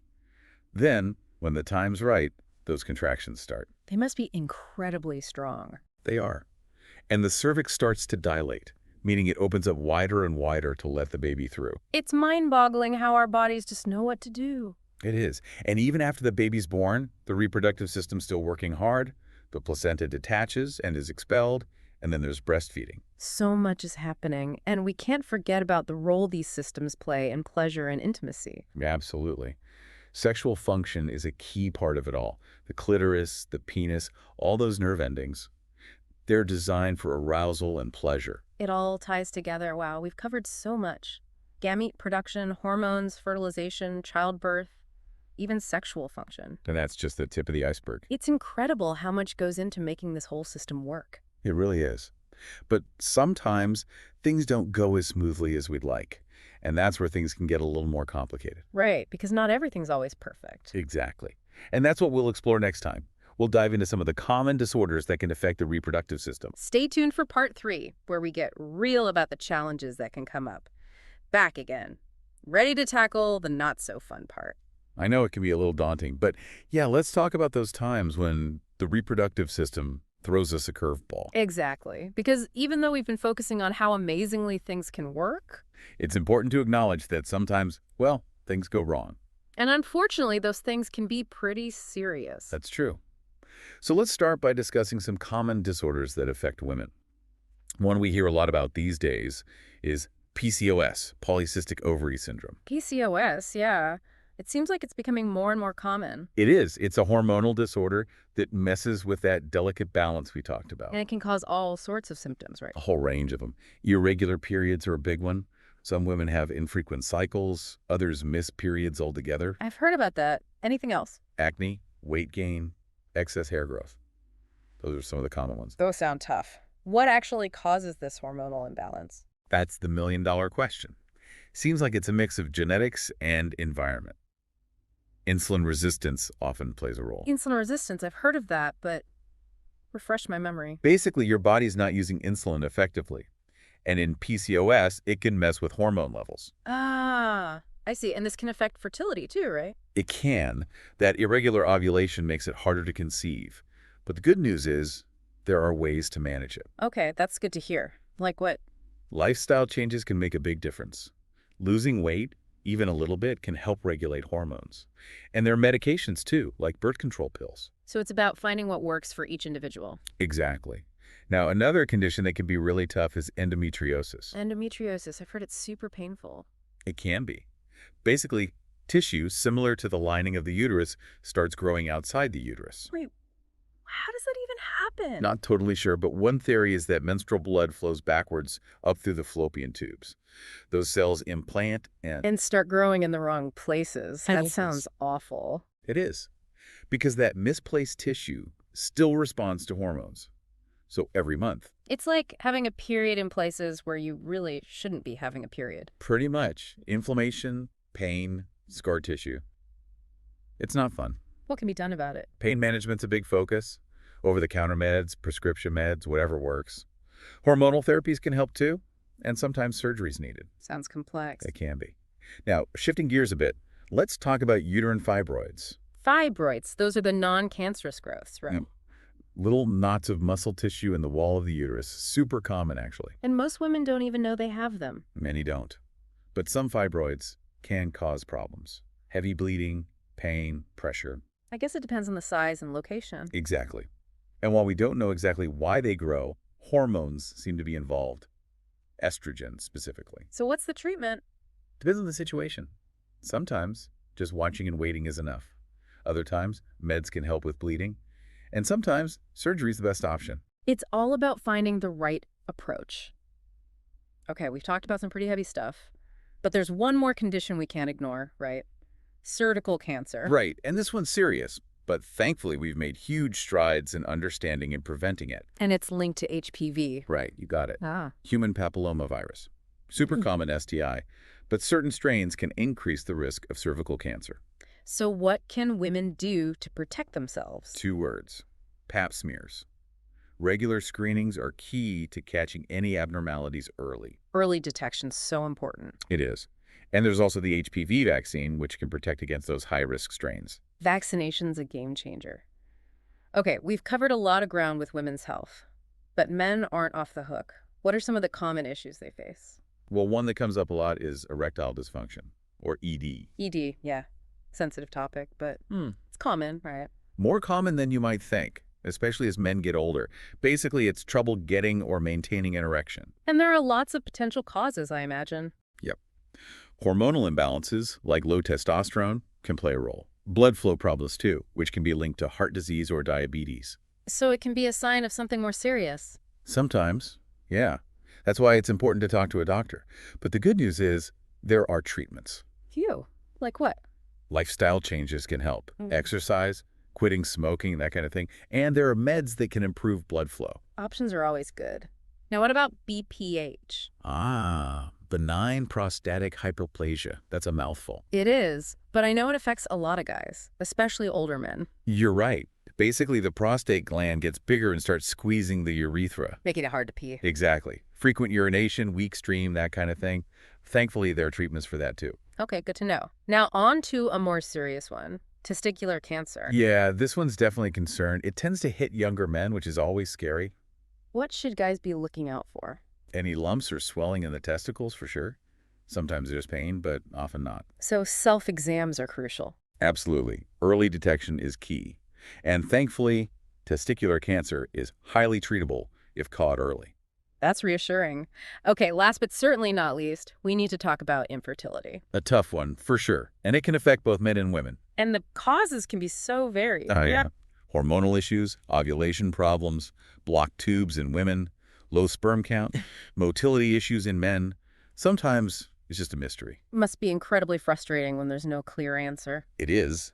But thankfully, there are lots of options now. Medications, surgery, assisted reproductive technologies like IVF. So there's hope, even when it feels challenging. Definitely. Reproductive technology has come a long way. Wow, we've really covered a lot in this deep dive. It's been quite a journey. It has. From anatomy to function, from the highs to the lows, we've explored it all. And I think the biggest takeaway is that knowledge really is power when it comes to reproductive health. Couldn't agree more. Being informed empowers us to advocate for ourselves, ask the right questions, and make the best choices for our bodies. Absolutely. So folks, keep learning, keep asking questions, and remember, you're not alone on this journey. Well said. Thanks for joining us on this deep dive into the human reproductive system. Until next time, stay curious and take care of yourselves. All right, let's dive into something pretty fascinating, something you wear every single day, your skin. Literally. But we're going even deeper than that. You've given us a teaching script all about the integumentary system. Basically a crash course on skin and everything that goes with it. Exactly. So think of us as your guides as we unlock all the mysteries and superpowers of this system. I think people will be surprised by what their skin can actually do. It's so dynamic. It's not just a covering. It protects you. It senses the world around you. It even makes vitamins. Right. I mean, Yeah. it's pretty incredible. I think one of the most interesting things that this script highlights is how the integumentary system is organized. Yeah, those 3 layers, right? The epidermis The dermis, and the hypodermis. It's like peeling back the layers of an onion. except way more fascinating and way less likely to make you cry. Unless you get a really bad sunburn, which we'll talk about a bit later. Good point. Yeah. But yeah, the epidermis, that outermost layer, it's constantly renewing itself. Like, picture a brick wall that's always under construction. Always rebuilding, replacing those old bricks, Exactly. And it even has those specialized cells, like the melanocytes. which gives skin its color. Right. And Langerhans cells that help fight off anything that tries to get in. So it's like a tough, hard-working layer right from the start, Definitely. And then we have the dermis underneath, which is like the support system for the skin. holding everything together. Yeah. It's got collagen and elastin, which are the proteins that give the skin its strength and that elasticity. Ah, so that's what gives us that youthful bounce. Yep, you can thank or blame your dermis for that. Hmm. And it houses all those other structures like hair follicles and sweat glands and even all those sensory nerves. Oh, right. So that's how we feel a soft touch. You're a painful paper cut, unfortunately. So I've got the tough outer layer, the busy support system. What's the hypodermis doing down there in the deepest layer? Well, it's not as glamorous as the others, but it's super important. Mostly made of fat and connective tissue, it does things like insulation to keep us warm. Oh, like a built-in winter coat? Exactly, and it acts as a shock absorber when we fall. And yes, I'm assuming that's where some of that extra padding comes from. You got it. So basically, you've got the epidermis as the frontline defense, the dermis as the bustling city, and the hypodermis like that comfy insulation, keeping everything running smoothly. But it's amazing, this whole system does way more than just exist. It's like a superhero in disguise. Seriously. The source material highlights some key functions, and I think protection is the most obvious one. Makes sense considering the epidermis is like the frontline defense, as you said. It's literally the barrier between you and a world of harmful things, bacteria, chemicals, and even the sun's UV rays. And those melanocytes are like the first line of defense against sun damage. They are. Definitely makes you appreciate sunscreen even more, right? But I'm curious about this. The script mentions temperature regulation. How does the skin help with that? Well, think about what happens when you get flushed when you're hot. That's your skin and your circulatory system working together to cool you down. So my skin changes color to help regulate my temperature. In a way, yes. Your blood vessels widen, bringing more blood flow to the surface so that heat can escape. Oh, that makes sense. And at the same time, you start sweating, and as that sweat evaporates, it cools your skin down even more. And the opposite happens when you're cold. Exactly. Blood vessels constrict, keeping the warm blood close to your core. To prevent heat loss. Right. And you get goosebumps. Which are kind of cute in a weird way. They are, and they actually help too. It's tiny muscles contracting to trap a layer of warm air close to your skin. So our skin's like a built-in thermostat. Exactly. That's amazing. Another thing that blew my mind in this script was the part about sensation. Obviously, we feel things through our skin, but how does that actually work? It's all thanks to a huge network of sensory receptors all over your skin. Think about all the things you feel. Touch, pressure, temperature, even pain. Yeah, and even the texture of different surfaces. Right. All of that is being gathered by those receptors and sent up to your brain, and your brain processes it all and tells you what you're feeling. So those signals are traveling at like lightning speed. They are. It's how you know what's going on around you. So like, I know that feeling of a mood boost when I get some sunshine. Oh, yeah. But get this, the script says that the skin is actually involved in making vitamin D. Yeah. It uses sunlight to create that vitamin. Which is so important. Which we need for strong bones, yeah, but also mood regulation and even a healthy immune system. It really is like built-in sunshine therapy. It is, but of course we still need to protect our skin from the sun, too. Absolutely. Sun protection is super important. But it is pretty wild to think that our skin can actually create something we need to thrive. It is. And to top it all off, The script mentions that the skin even helps get rid of waste products It does. and helps fight off infections. Sweating isn't just about cooling us down, it's also how we excrete things our body doesn't need, like extra salt. Oh, wow. I never thought of that. And remember those Langerhans cells we talked about back in the epidermis? They're like little soldiers, always patrolling for anything that could cause an infection. So our skin is working so hard for us every second of every day. It's incredible. But this teaching script doesn't just talk about the good stuff. It also mentions some things that can go wrong.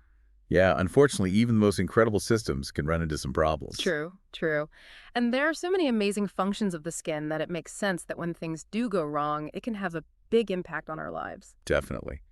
And this source material covers a whole bunch of common disorders that can affect the integumentary system. I think acne is one that we can all relate to. Oh, for sure. Clogged pores, overactive oil glands. We've all been there. It's super common, especially during the teenage years when hormones are going crazy. But the good news is that there are a lot of effective treatments available now, from creams and gels to lifestyle changes, even medication. So many options. Then there are conditions like eczema, which I know can be a real struggle. Oh yeah, eczema, or atopic dermatitis, is a chronic condition, and it's marked by that itchy, red, inflamed skin. And it can be triggered by so many things: allergens, irritants, even stress or temperature changes. Wow, that's a lot to keep track of. It is. Managing eczema is usually a combination of things: avoiding your triggers, keeping your skin moisturized, and using medications to control the inflammation and that horrible itching. It sounds really complex. It can be. The script also mentions psoriasis, which is an autoimmune condition, right? Right. Where the skin cells are turning over way faster than they should be, and that leads to a buildup of cells on the surface of the skin. It's like they're working overtime. Exactly. And that causes those thick, scaly patches of skin, most often on the elbows and knees, scalp. It can show up anywhere, though. Right. And the script mentioned treatments like phototherapy. Which uses UV light to slow down that cell growth. Right. And systemic medications, which work throughout the whole body to calm down the immune system. Yeah, It's amazing how many different approaches there are to treating these conditions. it is. And of course, we can't talk about skin conditions without mentioning skin cancer. Of course not. That's a serious one, especially with rates of sun exposure and tanning bed use going up. Absolutely. But the source material did emphasize that most skin cancers are highly treatable if they're caught early. That's the key, catching it early. Which is why it's so important to know the ABCDEs of mole changes. Definitely. If you notice asymmetry, border irregularity, color variation, a diameter larger than 6 millimeters, or any evolving changes in a mole. It's time to see a dermatologist. ASAP. Couldn't agree more. Early detection is everything. The source material also covers burns, which can range from just a little sunburn to way more serious injuries, Right. and infections, which can be caused by all sorts of things: bacteria, fungi, viruses. It's amazing how resilient our skin is, considering everything it has to deal with. It really is. It makes you realize how important it is to pay attention to any changes in your skin and get help when you need it. So speaking of professional help, I'm curious, how would a healthcare provider actually go about assessing someone's integumentary system? It all starts with observation. They'll carefully examine the skin, looking at its color, its texture, and looking for any weird moles, lesions, or rashes. They'll check out the hair and nails, too, to see if there are any problems there. So it's like a full-body skin check, Pretty much. And then they'll move on to palpation. which is a fancy word for touching. It is. It's basically feeling the skin to see what its temperature is, how moist it is, and to check its turgor. Turgor. That's a good one. It is. I remember learning about that. It's basically a measure of how elastic your skin is, Right. which can tell you how hydrated someone is. Exactly. You know, like Yeah. if you gently pinch the skin and it snaps back quickly, Good hydration but if it stays tinted or takes a while to go back to normal. could be dehydration. Yeah. And of course, they're going to take a detailed history, ask about any past skin conditions, family history, recent exposures to anything that could be causing problems, and any current symptoms that the patient might be having. So they're really trying to get a complete picture of the person's skin health. They are. And based on all that, they can figure out what to do next, whether that's more testing, a referral to a dermatologist. Or maybe some recommendations for treatment or lifestyle changes. It's pretty fascinating. All that goes into assessing just this one system. It is. It really does underscore how important the integumentary system is and how important it is to our overall health and well-being. Absolutely. It sounds like we've covered quite a bit in this first part of our deep dive. We have. Are you ready for part 2? Absolutely. Let's keep exploring. All right, let's do it. Welcome back to our deep dive into the integumentary system. I feel like we've already covered so much ground. The 3 layers of skin, those incredible functions like regulating temperature and even making vitamin D. I know, right? But there's still a lot more to uncover, especially when it comes to things that can go wrong with the skin. Right. Like infections, which the script goes into quite a bit of detail about. Yeah, there's so many different types. Yeah, it seems like most people have experienced at least one skin infection at some point. Probably. Like I remember having impetigo as a kid, which, as the source material describes, is a really contagious bacterial infection. Oh, yeah. Not fun. No, not at all. It's super common in kids, though. Usually shows up as sores around the nose and mouth. Makes sense since kids are always touching their faces. And it's a good example of how bacterial infections can cause problems in the skin. For sure. There's also cellulitis, which is a deeper skin infection that can be pretty serious. If it's not treated quickly, right? Yeah, it can spread pretty rapidly. Yeah. So if you notice any redness, swelling, pain, especially if it's accompanied by fever or chills, Definitely see a doctor. right away. But moving on to fungal infections now. Like athlete's foot, which I guess makes sense given the name. Yeah, but then there's ringworm, which surprisingly isn't caused by a worm at all. I know. I remember being so confused about that as a kid. Yeah, both athlete's foot and ringworm are actually caused by fungi. So what's with the name then? Well, ringworm gets its name from the appearance of the rash, which is often red, itchy, and ring-shaped. Ah, okay, that makes more sense. An athlete's foot. That one's all about the environment. Those fungi love warm, moist places. Like locker rooms and showers. Exactly, which is why it's so important to wear flip-flops in those areas and make sure you're drying your feet really well after you shower. Good tips. And of course, we can't forget about viral infections. Oh, yeah. Like the dreaded cold sore, Caused by the herpes simplex virus. which, once you have it, it's with you for life. Unfortunately, yes. It can lie dormant for a long time. And then suddenly, bam, cold sore. Exactly. And stress, sunlight, even just being run down can trigger it. So annoying. The script also mentions warts, which are also caused by a virus, right? They are. By the human papillomavirus, or HPV. There are so many different types of HP, though. There are. And some types cause warts, which are those little bumps that can show up anywhere on your skin. Like on your hands or your feet. Yeah.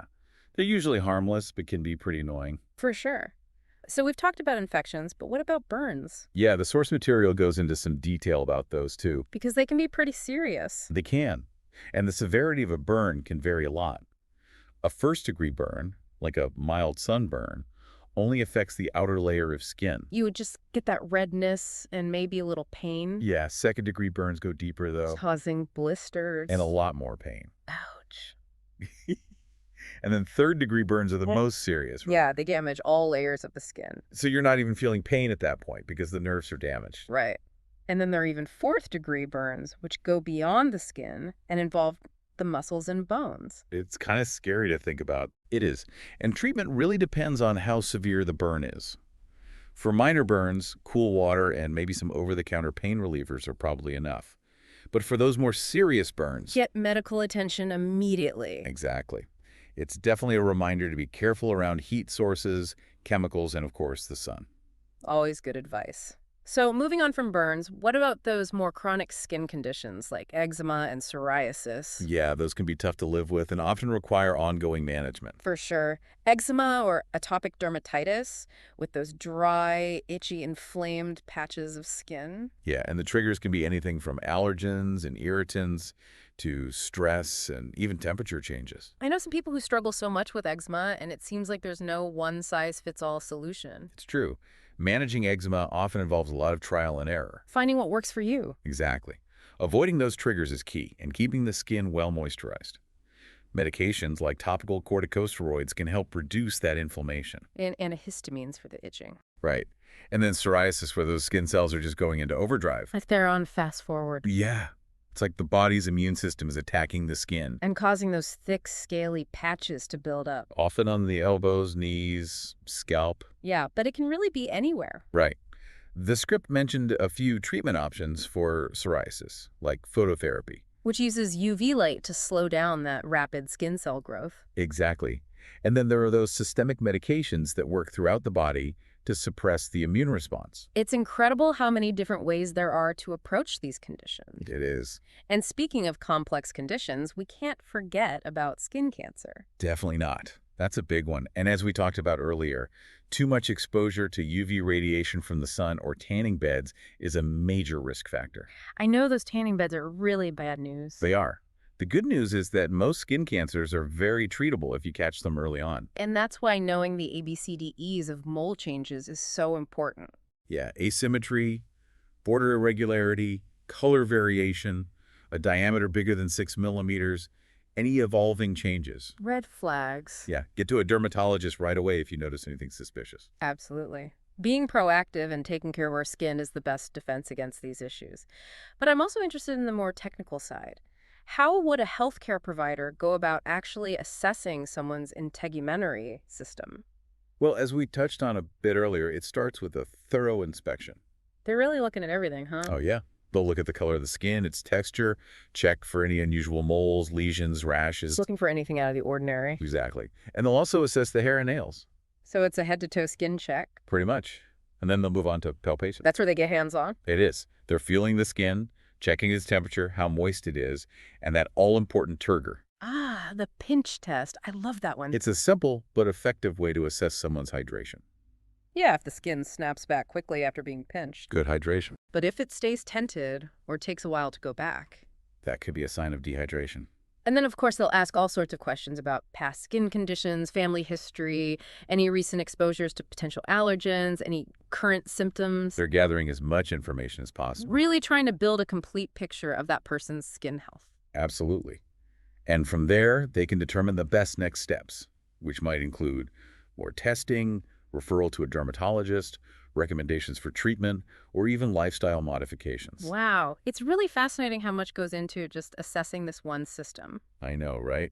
It really shows how important the integumentary system is to our overall well-being. Well, I think we've covered quite a bit in this part of our deep dive. I think so too. Ready to move on to the final stretch. Absolutely. Let's wrap up our journey into the skin in part 3.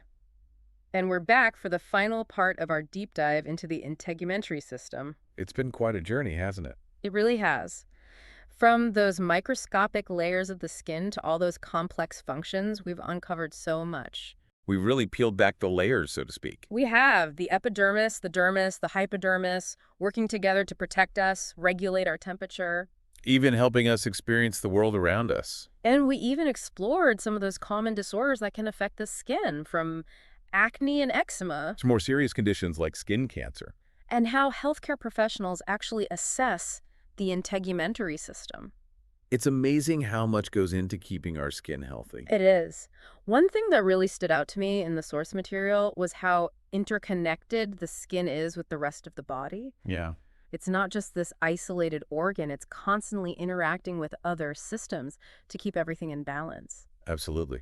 It's a great example of how everything in our body is connected. Like, take temperature regulation, for example. We talk about how the skin works with the circulatory system to cool us down or warm us up. Right. It's a team effort. When we get hot, those blood vessels in our skin widen, bringing more blood flow to the surface, and we start sweating. And that sweat evaporates, cooling the skin down. And the opposite happens when we're cold. Those blood vessels constrict, To keep that warm blood closer to our core. and we get goosebumps, which are actually tiny muscles contracting. Trying to trap a layer of warm air close to the skin. So ingenious. And then there's the skin's role in the immune system, which the script describes as our first line of defense. Absolutely. The skin is constantly protecting us from the outside world. Those Langerhans cells are like little guards, always on patrol. Exactly. They're searching for anything that could cause an infection. It's incredible to think that our skin is always working to keep us safe. It is. And then we have those sensory receptors in the skin, sending messages to our brains nonstop. All those sensations we feel, from a gentle touch to a sharp pain, it's all thanks to those receptors. It's how we experience the world through touch, pressure, temperature. Exactly. And how we know when something might be dangerous. It really is our interface with the world, our way of connecting with everything around us. It's amazing, isn't it? It is. So after learning all of this, what are some things we can do to keep our integumentary system healthy? I know the source material didn't go into a ton of detail on that. Well, I think the most important thing is protecting our skin from the sun. Yeah, sunscreen, right. Sunscreen is key, but it's also important to seek shade during those peak hours. Mm. Wear protective clothing. And no tanning beds. Absolutely. Mm. And beyond sun protection, staying hydrated is crucial. Drinking plenty of water. Right. That helps keep the skin moisturized and functioning properly. I know, I can definitely tell when I haven't been drinking enough water, my skin feels so much drier. It makes a big difference. Oh. And what we eat plays a role, too. Yeah. A diet rich in fruits, vegetables, and healthy fats can give our skin the nutrients it needs to thrive. So eating the rainbow is good for our skin as well as our overall health. Exactly. And we can't forget about stress management. Oh yeah, stress can definitely show up on our skin. It can trigger breakouts, make eczema worse, even contribute to psoriasis flares. So finding healthy ways to manage stress, like exercise or meditation, And spending time in nature. Anything that helps you relax. it's all connected, isn't it? Taking care of our overall health is the best way to take care of our skin. It really is. Yeah. Our skin is often a reflection of what's happening inside our bodies. Well, I think we've covered just about everything there is to know about the integumentary system. At least for now. Right, there's always more to learn. And research is constantly evolving. Who knows what we'll discover next? That's what makes science so exciting. But for now, let's leave our listeners with this final thought. Okay. If your skin could talk, what stories would it tell? It's been with you through every experience, every high and low. It's a living, breathing record of your life. So take good care of it, and it will continue to protect you and tell your story for years to come. That's a beautiful way to put it. Thanks for joining us on this deep dive into the world of the integumentary system. Welcome, everyone. Ready for a deep dive into something you're literally using right now to listen to me? That's right, we're talking about the respiratory system. We're going way beyond just breathe in, breathe out today. Definitely going deeper. We're using a detailed teaching script as our guide. Get ready to learn a lot about your own body, things you probably never even thought to ask about. It's a system that's always working for us, even when we're completely unaware of it. Okay, so let's break it down, starting with the anatomy. Good place to start. It's kind of like a roadmap. Right, so we have this whole network of airways, bringing air to every single cell in our body. Like a complex highway system. Where do we even begin? Well, the respiratory system has two main parts. Makes sense. Got to keep things organized. The upper and lower respiratory tracts. Upper first, I guess. Like where air enters our body. Exactly. The nasal cavity is the first stop. Ah, so that's why breathing through your nose is better. It's filtering the air. It is. It also warms and humidifies the air. That's so cool. Like a built-in AC unit. Then the air goes to the pharynx, which is our throat. That's a busy intersection. Food goes down there too. It does. And right below that is the larynx. Ah, the voice box. Exactly, with the vocal cords. And a little flap called the epiglottis. That's the thing that stops us from choking, right? Does a great job of that, usually. Keeps food out of the windpipe. Thank goodness for the epiglottis. So what about the lower respiratory tract? That's where the lungs come in, right? Yes. The lower tract is all about the lungs. Okay, so air travels down the trachea, That's the windpipe. and then what? It goes into the bronchi. These are tubes that branch off, leading to the lungs. So the lungs are like the final destination. They are. And inside the lungs, we find the alveoli. Alveoli, that sounds familiar. They're tiny air sacs where gas exchange actually happens. Wait, so those tiny things are where oxygen gets into our blood. It is. And carbon dioxide leaves the blood there too. It's amazing how something so small can be so important. It is. And, of course, all of this needs something to make it work. The lungs don't just inflate themselves. Definitely not. That's where the diaphragm and intercostal muscles come in. So those are the muscles that help us breathe, They are. They work together to expand and contract the chest. so that we can breathe in and out. I'm starting to realize we take breathing for granted. I think a lot of people do. It's such an automatic process. Okay, so we've got this amazing network of airways, tiny alveoli doing their thing, and these muscles powering it all. But you said earlier that the respiratory system does more than just breathing. What else can it do? Well, it's like a master regulator. Think about pH balance in your blood. pH, like how acidic or alkaline something is. Exactly. And the respiratory system helps control that. By controlling our breathing. Yes. The level of carbon dioxide in your blood directly affects pH. So breathing is connected to our blood chemistry. Wow. It is, and That's- that's just one example. The respiratory system is also our protector. How so? Does it fight off germs? Think about all the stuff we breathe in every day. Dust, pollen, who knows what else. Our poor lungs. Our respiratory system has a system for that. Mucus and tiny hairs called cilia trap those particles. So it's like a filter for our lungs. Exactly, keeping them clean and healthy. It's amazing how our bodies just take care of all this without us even thinking about it. But I'm still stuck on the idea that breathing is involved in so much more than just, well, breathing. Oh, absolutely. Consider talking. Talking. How does breathing relate to that? Try to talk without exhaling. I see what you mean. No air, no sound. And then there's our sense of smell. What does that have to do with breathing? We need air to carry those scent molecules to our nose. So breathing is essential for both talking and smelling. Exactly. We don't usually think about it, but it's true. Wow. You're right. It's amazing how those everyday actions rely on breathing. And one more thing. Breathing helps regulate our body temperature. Like when we're working out. We breathe harder. Yes. When you get overheated, you breathe faster to release heat, like a dog panting. That makes sense. Okay, so breathing isn't just about getting oxygen. Not at all. It's connected to so many things in our body. It really is a silent partner in everything we do. But let's be real. Even amazing systems can have problems. That's true. The respiratory system is no exception. So let's talk about those problems. Respiratory disorders. All right, let's dive into that. First up, asthma.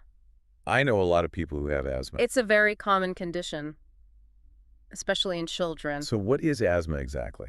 It's a chronic inflammatory disorder affecting the airways. The airways. So it's not the lungs themselves. It's the tubes that carry air to the lungs. They become hyperreactive. Hyperreactive. Does that mean they're extra sensitive? Exactly. It's like the airways are getting squeezed, making it harder for air to flow. That sounds scary. It can be. People with asthma can experience wheezing, shortness of breath, and coughing. And those are called asthma attacks, right? Yes, right.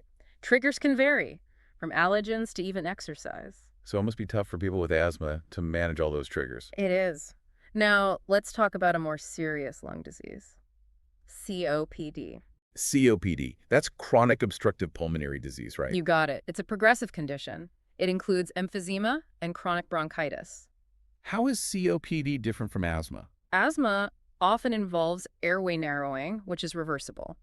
COPD causes irreversible damage. So the damage just keeps getting worse over time. Unfortunately, yes. It gets harder to breathe over time.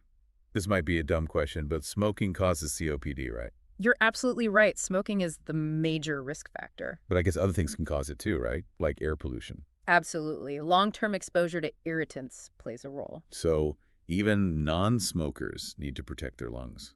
Makes sense. What are some other common respiratory disorders? Well, there's pneumonia. It's an infection in the lungs. Infection. So this one, tell us about the lungs themselves. Right. Pneumonia causes inflammation in the air sacs. Air sacs. Those are the alveoli we talked about, right? Exactly. Those can fill with fluid, making it hard to breathe. What causes pneumonia? It can be bacteria, viruses, or even fungi. So many potential culprits. What are the symptoms? Cough, fever, chills, and difficulty breathing. Similar to other things we've talked about. How do you treat it? It depends on what caused the pneumonia.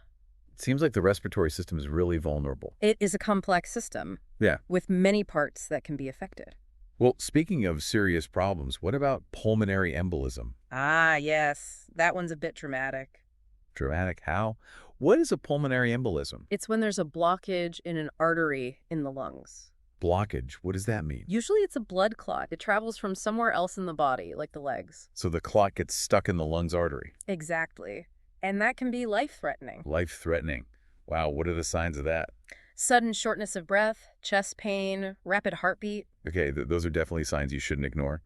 Are there other serious lung conditions we haven't talked about? There are. Let's talk about interstitial lung diseases. Interstitial lung diseases, what are those? They involve scarring of the lung tissue.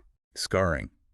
Like a wound that doesn't heal right. Sort of. The lungs get stiff, which makes it hard to breathe. So instead of being soft and spongy, they become tough. Exactly.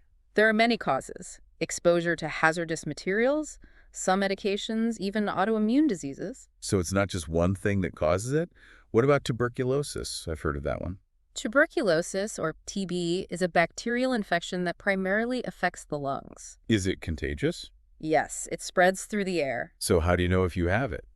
A persistent cough lasting for weeks or months is a hallmark symptom, How is it treated? with a long course of antibiotics. We've covered so many respiratory problems. It's a lot to think about. It is. But understanding these conditions is the first step. To protecting ourselves, right? Exactly. And seeking medical attention when needed. That's a good point. Now, I'm curious, how do doctors figure out what's wrong with someone's breathing? It's like solving a puzzle. We start by listening to the patient. I mean, taking their medical history. Yes, learning about past illnesses, smoking history, exposures to irritants. So it's about getting the whole picture, not just the current symptoms. Exactly. The past can tell us a lot about the present. So after the history, what happens next? The physical exam. What happens during that? We observe their breathing pattern, feel their chest for anything abnormal. So using your hands to gather information. Precisely. And, of course, listening to their lungs with a stethoscope. I bet you can hear a lot with a stethoscope. We can. We listen for any abnormal sounds like wheezing or crackles. I imagine those sounds tell you a lot about what's going on inside. They do. Wheezing might indicate narrowed airways. Crackles suggest fluid. Wow, it's amazing what you can learn just from listening. But sometimes that's not enough, right? Sometimes we need more information. That's when we use diagnostic tests. Like what kinds of tests? One of the most common is a chest x-ray. So you can actually see what's happening in the lungs. We can. We can see pneumonia, tumors, fluid buildup. That's incredible. What other tests are there? Pulmonary function tests or PFTs. PFTs, those measure how well your lungs are working, right? Exactly. How much air you can inhale and exhale, how fast you can breathe. Like a fitness test for your lungs. Exactly. And for more serious cases, we might do an arterial blood gas test. That sounds a bit scary. It involves taking a blood sample from an artery, To measure what? the levels of oxygen and carbon dioxide in your blood. So it's a way to see how well your lungs are doing their job. That's right. All of this information helps us understand what's going on. And hopefully, how to help the patient. Exactly. Wow, I am learning so much. We've gone from basic anatomy to all these complex tests. And we've only just scratched the surface. There's more. Oh, definitely. In part 2, we're going to explore some really exciting stuff. Like what? Give us a teaser. We'll be talking about cutting-edge treatments and technologies, things that are helping people breathe easier and live longer. That sounds fascinating. I can't wait to learn more. Me too. Well, everyone, be sure to join us for part 2 of our deep dive into the amazing world of the respiratory system. We'll pick up right where we left off. See you then. Welcome back to our deep dive. We've already covered so much about the respiratory system. We have, but the journey's not over yet. Not even close. Last time we talked about things going wrong. Right, those respiratory disorders. Some of them sound really serious. But now let's talk about solutions. Absolutely. There's a whole world of respiratory care out there. So what's new and exciting in that world? What's giving people hope? Well, there have been huge advancements in medications, especially for chronic conditions like asthma and COPD. That's great news for so many people. It is. We're moving away from that one-size-fits-all approach. Makes sense. Everyone's different. Exactly. And now we have more targeted therapies, getting to the root of the problem. Instead of just treating symptoms. Exactly. For example, biologics are revolutionizing asthma treatment. Biologics?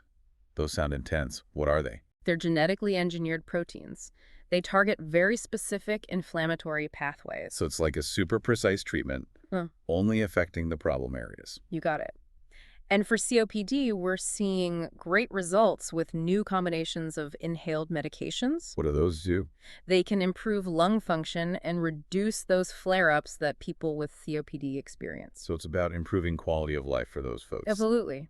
And it's not just about medications. There are advances in non-invasive ventilation techniques, too. Non-invasive, so it's not as intense as traditional ventilators. Exactly. It's much more comfortable for the patient. How does it work? Well, sometimes it involves a mask over the nose or mouth. Okay, and what does the mask do? It delivers gentle air pressure, helping the lungs expand. So it's like giving your breathing muscles a little boost. Precisely. Ah. And it can help people with all sorts of conditions. Like what?